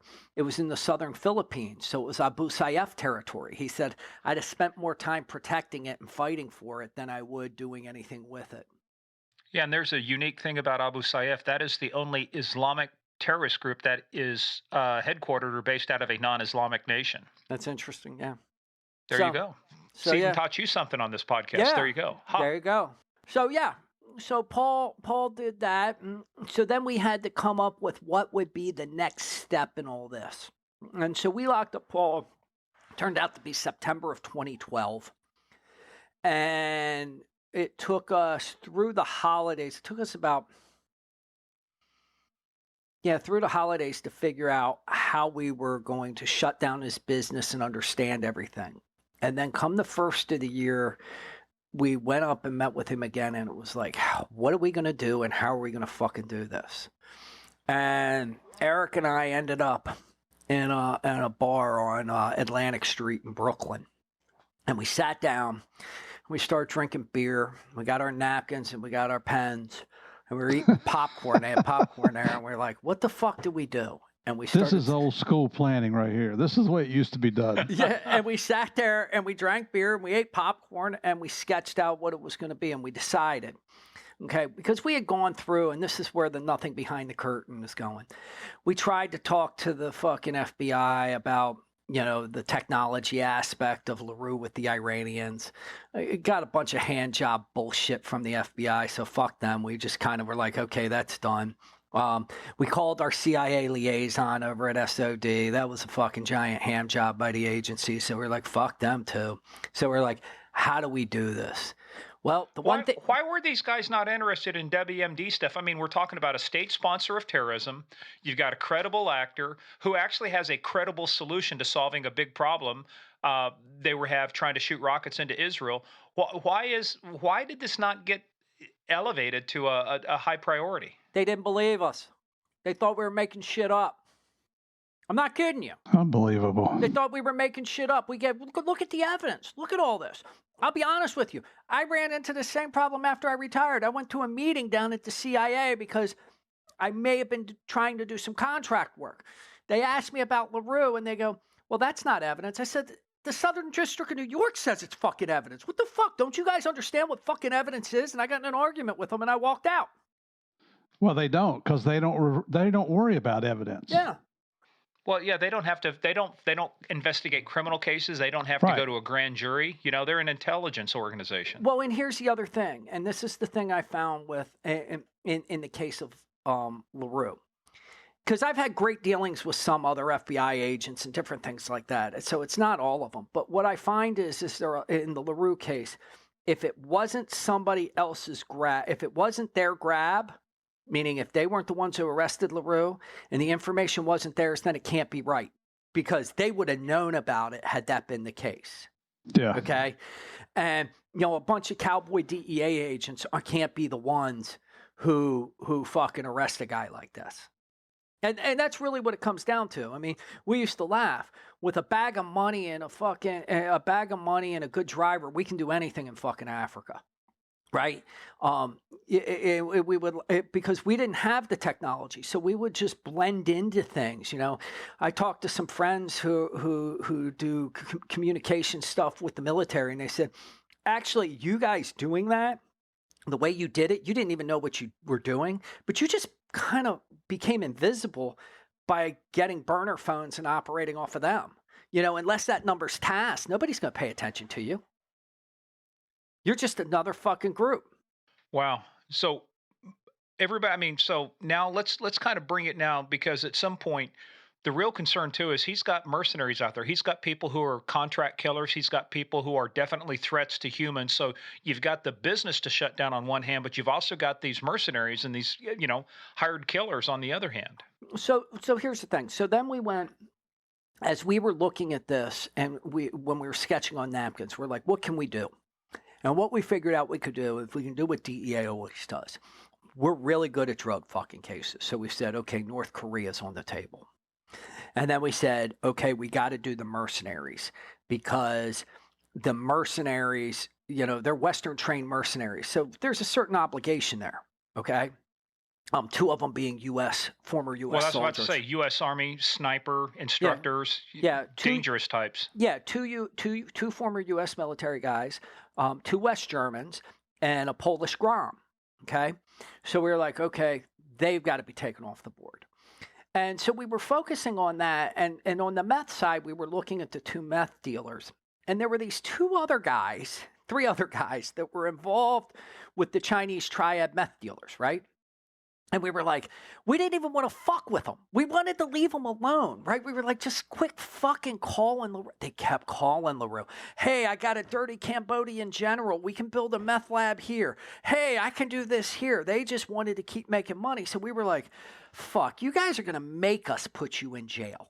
You know, we were going to fucking let you fucking, we were going to fucking ignore fucking LeRoux. You're LeRouxing us. Yeah. So we were going to focus on just those 2 things. And these guys just kept showing up. So They were all members or affiliated with. One was a member, and the other was a sergeant of arms of the outlaw motorcycle gang in Bangkok, and the other two were affiliates of them, but just basically drug dealers and nefarious types.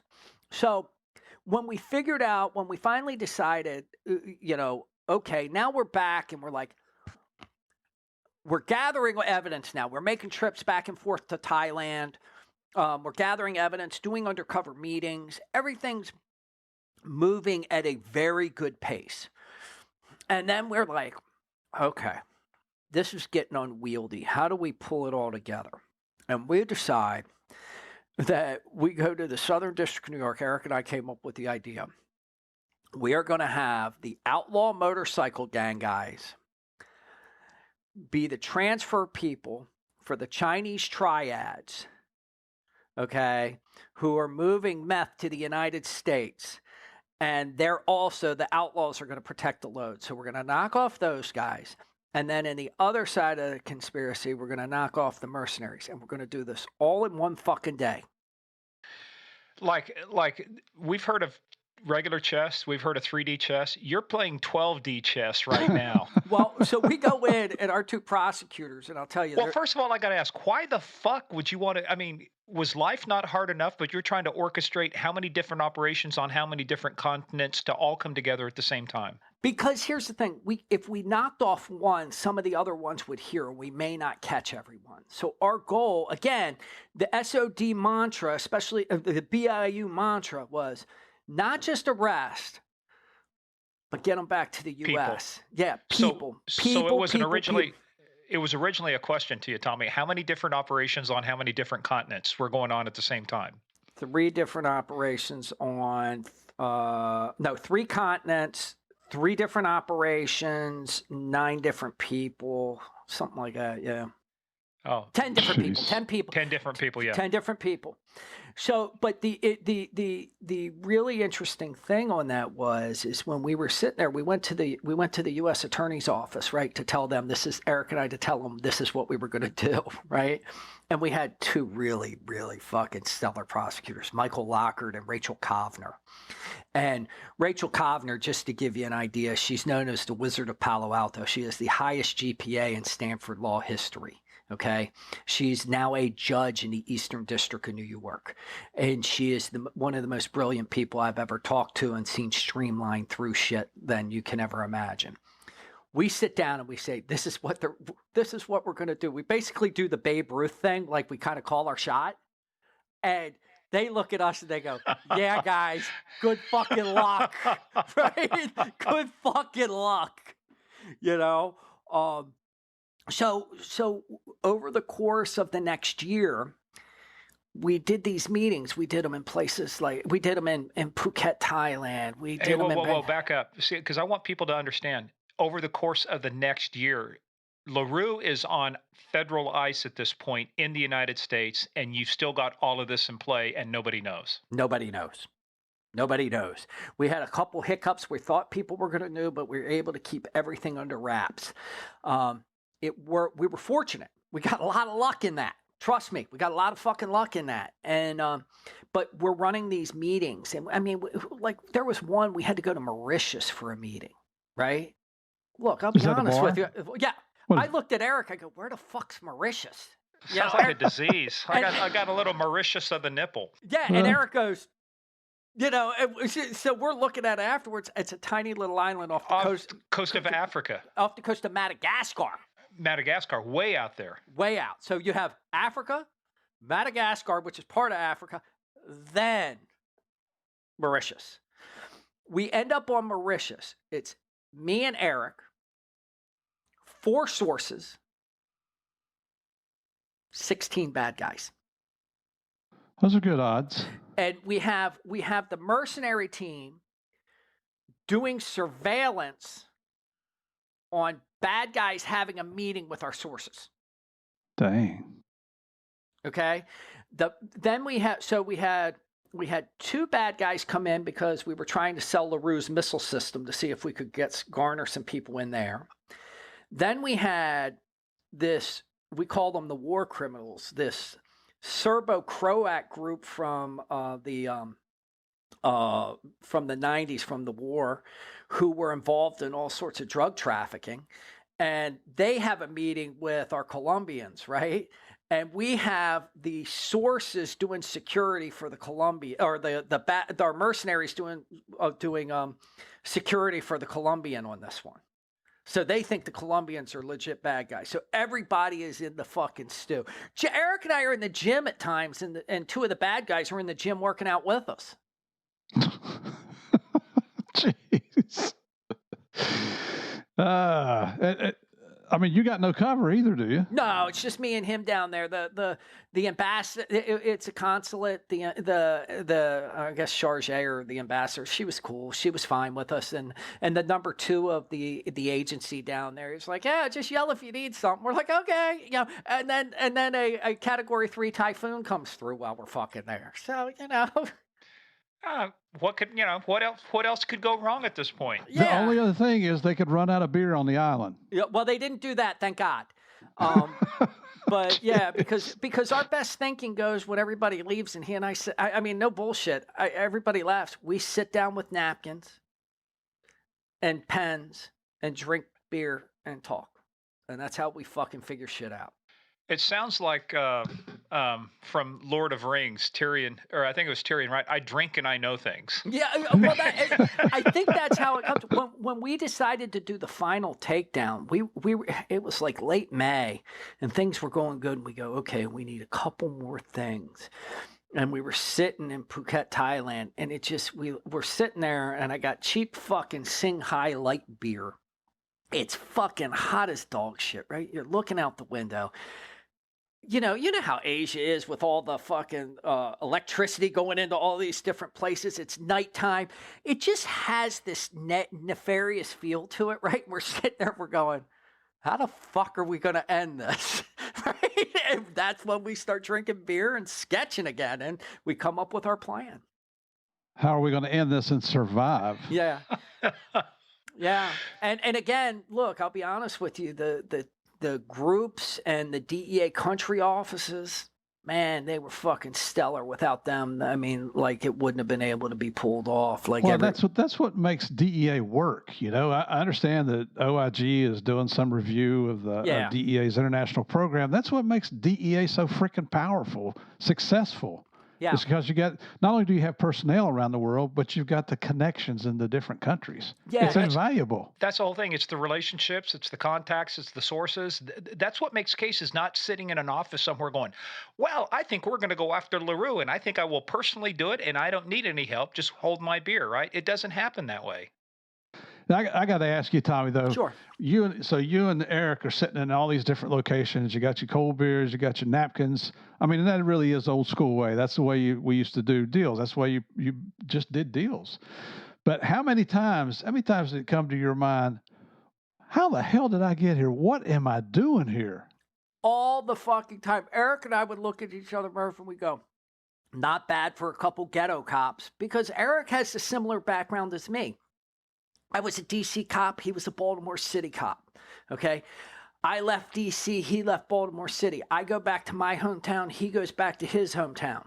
I end up on DEA. He ends up on DEA. We end up in DC together. We ended up on the Met team crossing with each other. We ended up in Baltimore at the same time together. And then we end up at SOD together. I mean, you know. So when you guys were you guys were so close when you were traveling and spooning, who was front and who was back? I'm always back. We always joke about that. I'm always back. I'm bigger than him. I'm bigger than him. What do you mean bigger than him? We're gonna have Eric on the show here. So, you better get your shots in. And this is why it was difficult. One of the things we've had to do, make decisions, is we can only have one guest on the show because just logistics, it makes it tough. But you can see right now, it's just tough enough keeping Tom. Tommy's got a lot of stuff. If you would have put him on too, I mean, it's like, oh my, Eric. And this wasn't their only case. That's why we're going to bring Eric in. He's got a case. Yes, absolutely. So let's now take us on the final pass. So you're working all these things. You're playing 12D chess. You're trying to align 3 different operations, with 10 suspects, 3 different continents. What finally comes together? You said you're trying to figure out your end game. What finally clicked that said, "Ah, this is our end game"? So we just needed a little more. We needed to put everybody in play, and we needed to get approvals to put everybody in play. And the plan was, we had our Colombian heading to, like, the same Colombian we used on LeRoux. We used him again, and that was because we used him throughout the operation, and the mercenaries knew him. They knew him as a Colombian boss associated with LeRoux. So we decided we're going to do that operation in Estonia. Okay, he is going to be meeting with an Estonian bad guy, and those guys are going to do security coverage for him. Okay, and again, the reason we pick Estonia is Estonia was a place we had used before. It had been used on numerous extraditions. The police are great.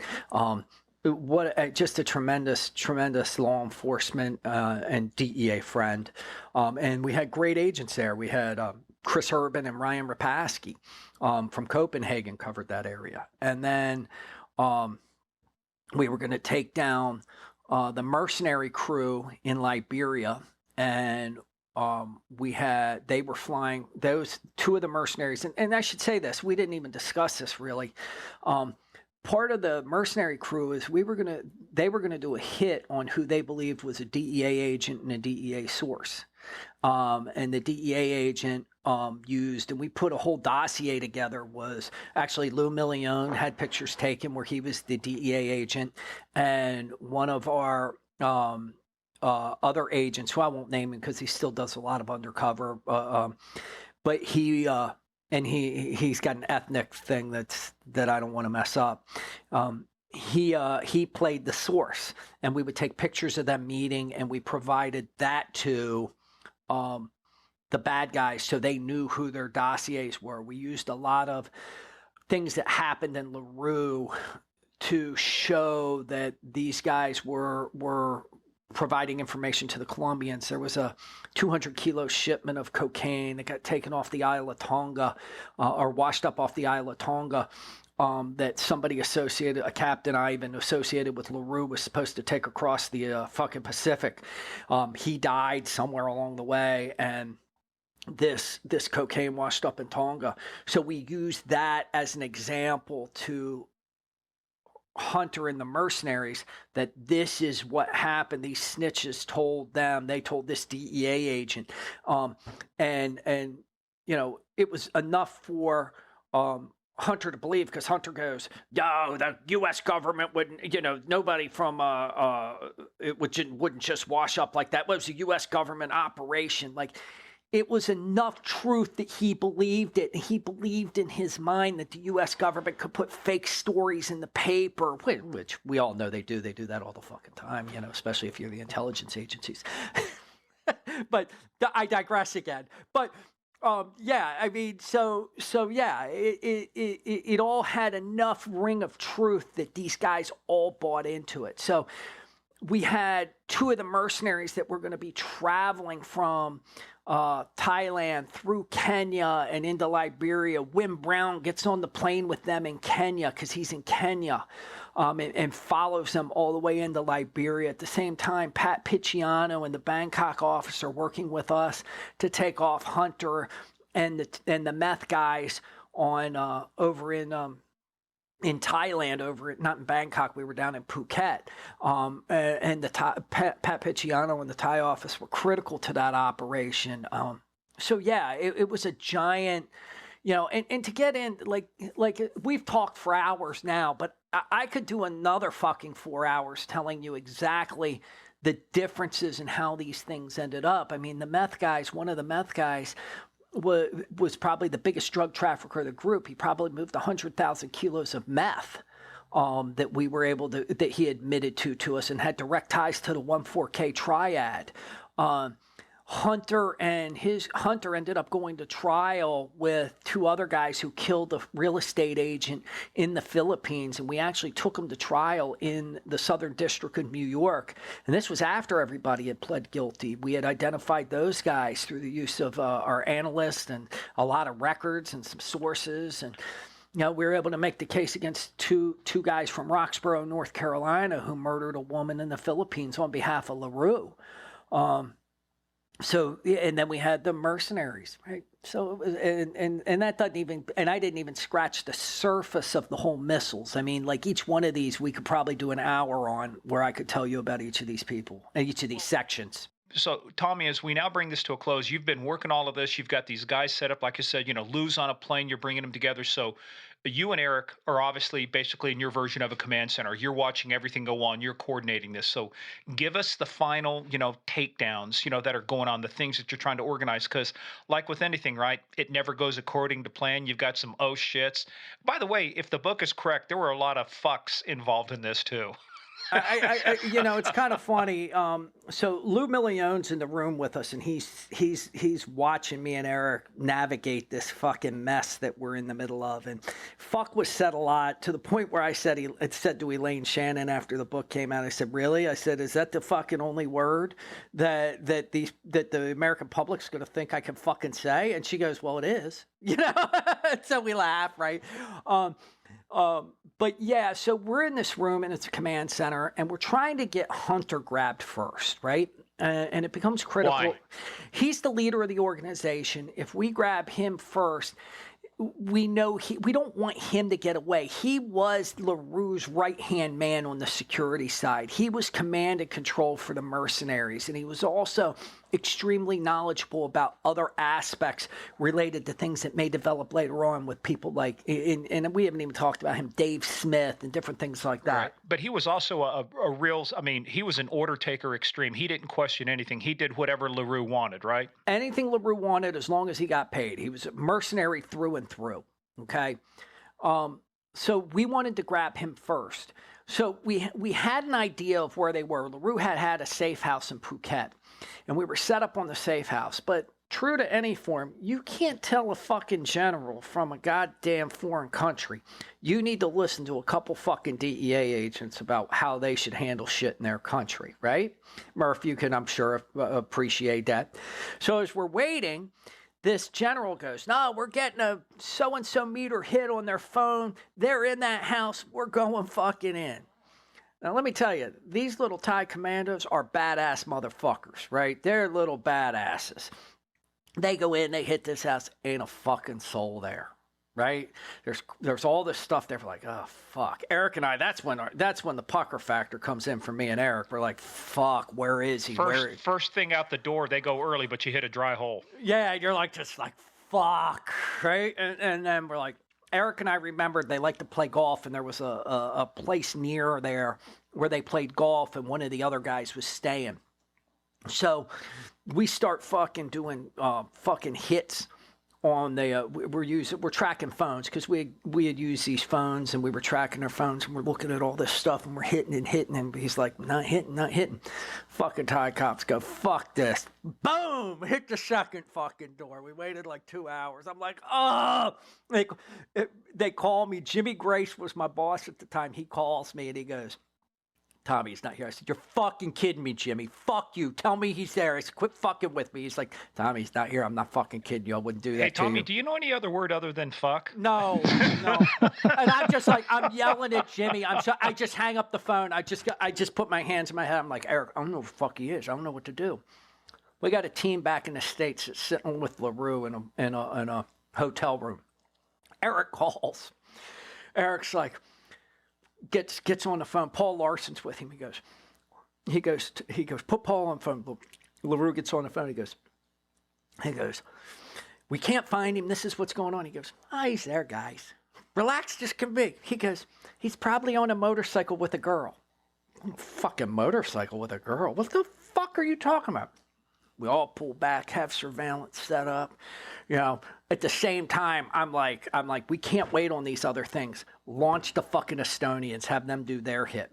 So they hit their guy in Estonia and grabbed them. They said, "No, just keep them on ice. Don't let them get to the phones." We give all the instruction.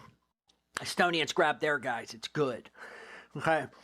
They're still in the flight, like they land in Ghana. So when the plane with the two mercenaries going to kill the DEA agent land in Ghana, Wim's on the plane with them, right? But there's a layover, okay? And from that layover, then you have to fly to Liberia. The arrest team's waiting in Liberia. We're praying to God they don't get off the phone and off the plane in Ghana, right? Like somebody, that's what we got to make sure nobody catches wind.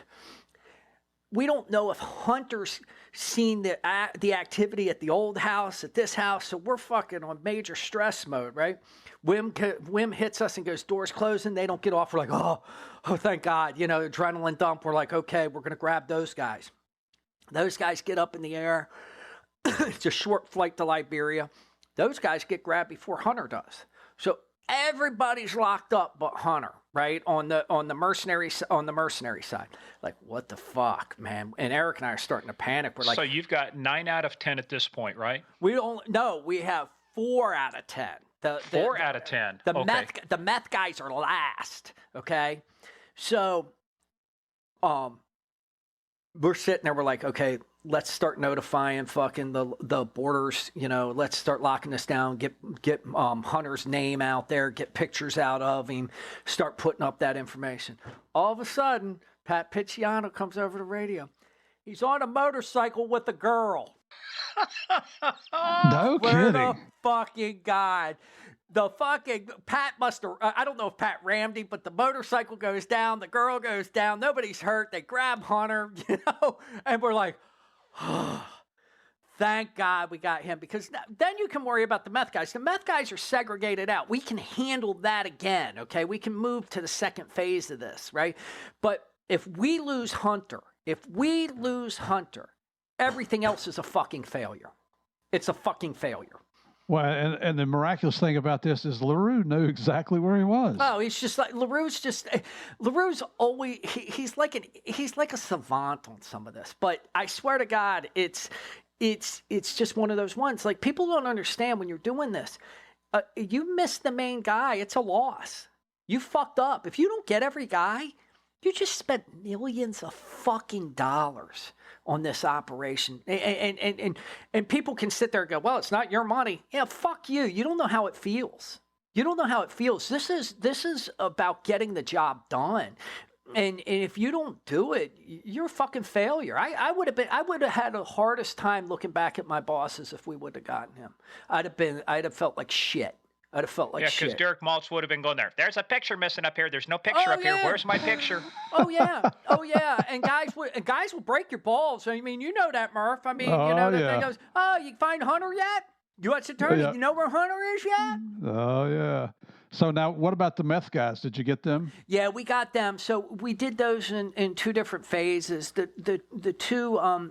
two Chinese guys, well, one Filipino and one he was Taiwanese, but he was also from the Fujian province in China. So there's a lot of, he's Chinese as far as I'm concerned. They were the last ones because we knew what hotel they would be in, and they were waiting for the call from the Colombians. That was a business deal. So that was very easy to control. We just left some Thai surveillance on them, and they knew where they were, and everything was fine. The outlaw motorcycle guy and the affiliate, we had to have them come to an area, and that ended up in a fucking foot chase. But the Thais weren't going to let them get away after all that time. And a couple, as they call foreigners, a couple Farangs in Thailand were going to get grabbed. Trust me. Yeah. So how long did your day last from beginning to end to do all the takedowns? How long were you? Because again, it's a huge adrenaline rush, but it's a huge adrenaline dump at the end too. How many hours were you guys going to get these ops done? Well, we barely slept. You're there a week ahead of time trying to line everything up. I'd been up the week before.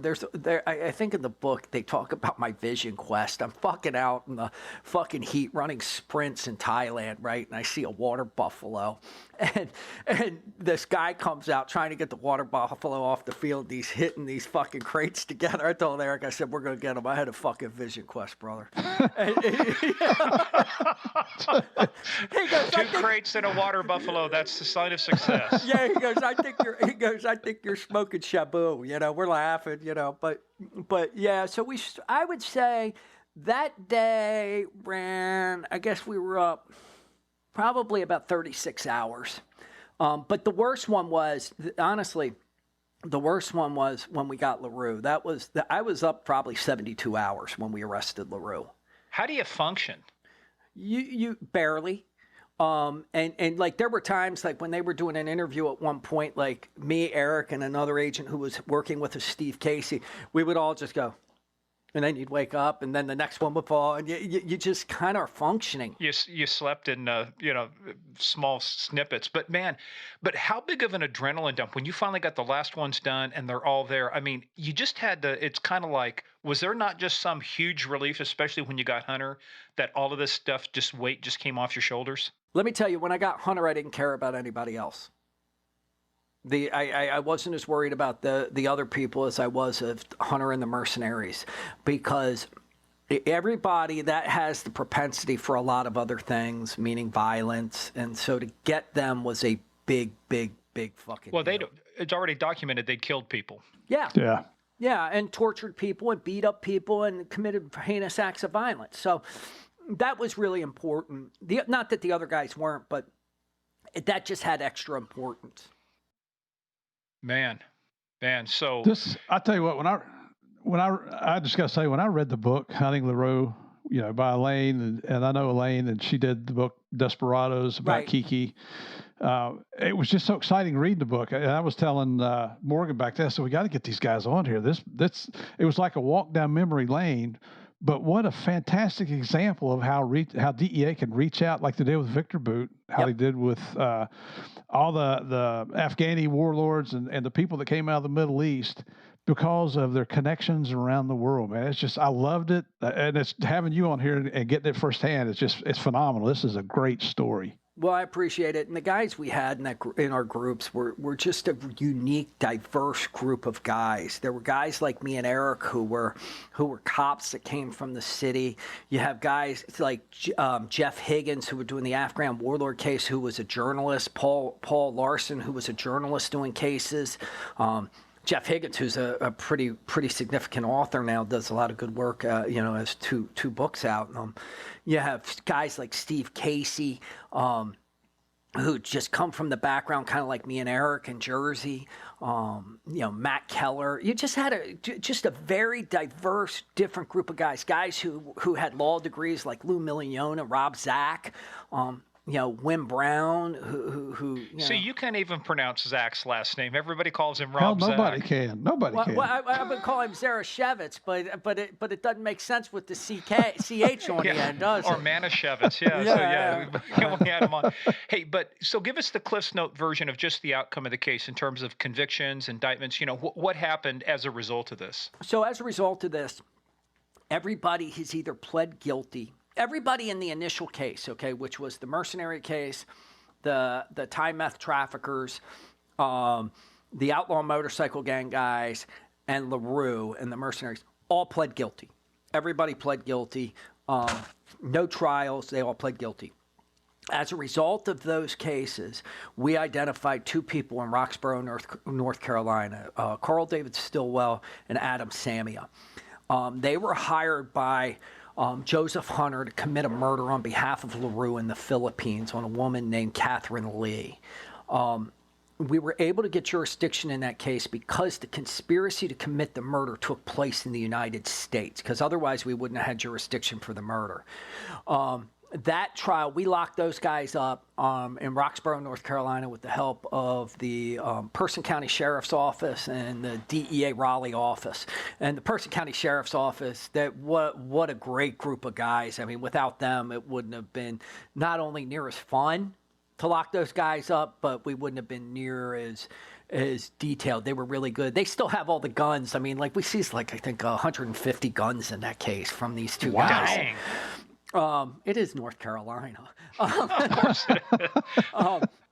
But yeah, and Sheriff Dewey Jones. I got to tell you one story about the sheriff's office down there. Sheriff Dewey Jones is really a great guy, but on their wall out in front, it lists all the sheriffs, right, who have come before him. And then there's a line on one, and it says, "Last sheriff to hang a man." And I was like, oh my God. So, wow. Yeah, it was pretty badass picture. So they didn't have the hanging; they just had a picture of the sheriff. But he was you could tell he was like one of them old time guys, like tough guy. Old time, man. But yeah, we locked up those two guys. We went to trial on that. As a result, So Hunter had pled guilty on the conspiracy to commit murder of the agent and source, and I think got 20 years on that. But then the murder case, when we brought that, Hunter, Sammy, and Stillwell all received life in prison. I think Hunter got life plus 10. So, yeah, those three are in life in prison, and they're all, of course, they're all appealing their sentences and shit like that. Of course they are. Yeah, that all goes on. But yeah, so we got an extra 2 on top of the 10 after that case. And Hunter was such a tough guy. Yeah, such a tough guy. He cried on the plane once he realized what deep shit he was in. Well, they all, they all did. I mean, the one guy, Gogol, when he got brought to the United States from Liberia, he sat in court and he said, he was all jacked up on steroids. He says, he told the judge in court, he goes, "Can I have them so I don't get the man boobs?" Yes. He says that in court. I mean, what the fuck? Dude, oh my God. You're smoking your own shit. I don't want to get the man boobs like Hans in France. No man boobs. Sorry. Yeah. You ain't getting steroids, pal. Oh my God. Yeah. Oh, so yeah. There's a lot of other twists and turns in the case. I mean, look, I'm happy to come back and talk to you guys and fill in details, or if people have questions and they want to know more about a certain topic. Know what we need to do? This is a Facebook Live. We're going to do a Facebook Live. We'll get some people. Yeah, we'll do that because there's a lot of stuff here. Hey, as we close out, you punched out in 2018, but you still kind of stayed active. So what keeps you busy other than the fact is after 2:00 each day, we're not allowed to contact you? So I started working originally for Wim Brown. I retired, and Wim Brown runs a wildlife conservation agency called Focus Conservation. I worked with him for a while doing some wildlife trafficking investigations. But I just got kind of tired of the travel. I would say for the first time in my life is balanced. I'm actually home. I'm actually enjoying spending time with my family, and I think they're actually enjoying spending time with me, which is more important. That's always the question, right? Now that they've gotten to know you, do they still like you? Yeah. Exactly. Here's the thing. My kids actually still like me, which I consider, a very big plus in my life because they're not embarrassed of, well, they're embarrassed of me at certain times, but, as with any child. Yeah. Yes. But I, they're still willing to go out and have lunch with me and dinner with me by ourselves. So I consider that a big win. When I did some work, I did some Anti-Terrorism Act civil cases with the Gary Osen law firm and a guy named Dr. David Asher. And we did some work at the State Department on counter China. Specifically, I was on the team that did the origins of COVID investigation and was unceremoniously removed. That is, I already told you before, we don't want to get into it right now because we don't want to take away from the story, but that is a story we're going to go deep on because I'll give you folks the 5-second version. What you've been told ain't the truth. Yeah, no. And I'll tell you, if you want to do that, you bring on Dr. David Asher too, or you bring on Dr. David Asher first because he is phenomenal and he knows his shit like nobody's business. And he knows more about this than what's being told out there. So if we talk about it, is the FBI going to show up in their black outfits with the balaclavas and take us all into custody? Are we okay? I don't know. I keep waiting for them to show up at my house all the fucking keep time. Waiting for that flashbang to come in through the front door. Yeah baby. Look. I'm kind of I do a lot of homestead work, like I said. So I make my own vanilla extract. And so I was getting vanilla sent to me from Madagascar. And I said, I had a kilo of vanilla getting sent to me on 2 different occasions, right? And I kept waiting for the door to get kicked in. I said, I hope fucking somebody kicks my door in thinking it's cocaine because fuck, I'm going to own that police department. I'm going to be one. I'll take a fall. I'll take a punch to the face. I'm okay. We've already established you know how to fall. So. Yeah, I'm good with I'll take that. I'm going to sue the fuck out of you when you come in, you open that kilo and it's really fucking vanilla. Fuck you. You'll actually be able to do the old Kojak trick, which we all know is bullshit. Is you open it up with your knife, you take a little taste, you go, yeah, it's cocaine, yeah, it's heroin, geez. yeah. It's vanilla. Yeah, so yeah, I did work with Dr. David Asher. I'm doing some anti-corruption whistleblower work now. I stay busy enough. I don't make a living off of my pension, but I don't have an extravagant lifestyle. So, I got a nice house. With a bunker. Okay. With a bunker, I do okay. And I spend, like I said, and it's, you guys are joking. But the reality is everybody knows, come 2 o'clock, don't fucking bother me. From 2 o'clock till sunset, I'm done. I'm done. If you get me in the early fall before daylight savings time, you'll get till 3:30, 4 o'clock. Okay, but once daylight savings time comes, it's fucking 2 o'clock. I have the same problem with Murph. From 2 o'clock on, he's taking his third nap or something. I can't get a hold of him. Yeah. And by the way, I'm late. Yeah. That's my thing. I love to go hunting and I love to spend time in the woods, or I like to be fishing. So, that's where I try and spend most of my time. I spend enough time fucking chasing bad guys now it's time to chase some four-legged creatures. Yeah, it's time to fish and enjoy life a little bit. And I got a granddaughter now, which is kind of cool, which everybody laughs at. You got a fucking granddaughter, because everybody goes, "Oh, well, you're only 54," and I said, "Yeah, but I'm a lot more immature than my age fucking reveals." So yeah, same here too, man. I'm still a kid at heart. Well, hey, look, dude, we'll definitely have you back. We'll do a Facebook Live. There's so much more to this. But as of right now, the best way for us to close out is folks can't see us, but this is us saluting you. Absolutely. Saying, job well done, man. We appreciate, and seriously, we appreciate your service, appreciate the enthusiasm you brought to the job like very few others, and your dedication to taking people like Paul LeRoux, these mercenaries, these people off the face of the earth and making at least a little part of the earth a little safer for the rest of us. Well, thanks. This is phenomenal. We tried.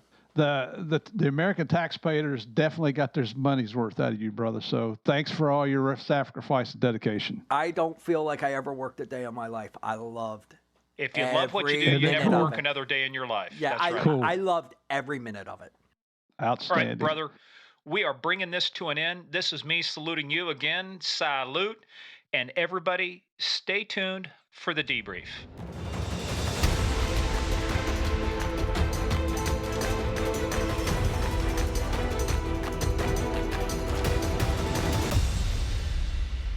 Okay, Murph, you did it for the movies. Did you count the number of F-bombs that were dropped? I can't count that high. Or did you lose track after 472? I can't count that high. I told somebody else. Tommy not only did he get the record, I think we could probably add the 3 top F-bomb droppers prior to him, and he still beat him. And he was given, and Dominic Polifrone is some serious competition, man. Oh, yeah. But what a story, man. And that's what makes me so proud. When I read this book, when I heard about the case, we heard it from Rob Zach, who we had on here talking about Victor Boot.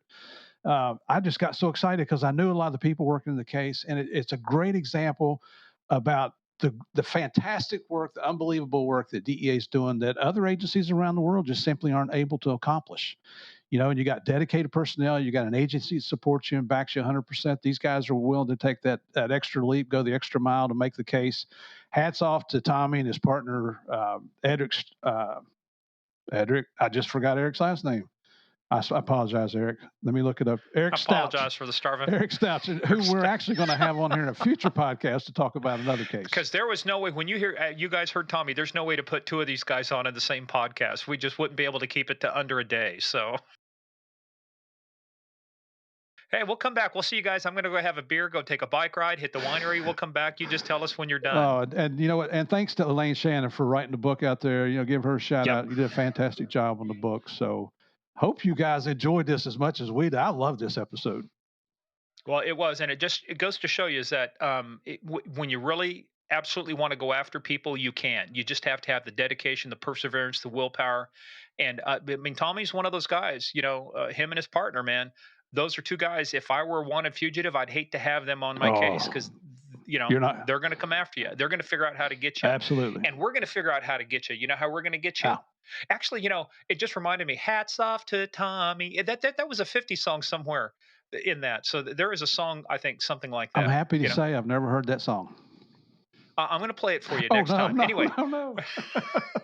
Hope you guys enjoyed this. If you did, head on over to the Apple and the Spotify. By the way, we got some great reviews on Audible, too. I didn't realize now with Amazon owning Art19, which is a company that hosts our podcast, we're actually over there on Audible. So we were getting 5 stars over there. So thank you, everybody, for doing that. This is awesome. Nice surprise. Yeah, and hit those 5 stars, man. We're just pouring our heart out to you guys, trying to have fun, and hopefully you guys will recognize that. And if you do, just throw us a few stars. Just think about it. Just throw a couple over your shoulder at us. 5. 5. That's good. 5. Yeah. Cinco. Anyway, head on over to gameofcrimespodcast.com for more info about the show. We're always updating it. Again, our book list, that's where you'll find our previous episode, Victor Avila's book, Agent Under Fire that we talked about. We'll have a link to the book, Hunting LeRoux, on the webpage, but it won't occupy a space of honor on our book page because those are reserved for our guests, but it's still going to be there. Also follow us on the social media at Game of Crimes on Twitter, at Game of Crimes Podcast on Facebook and the Instagram.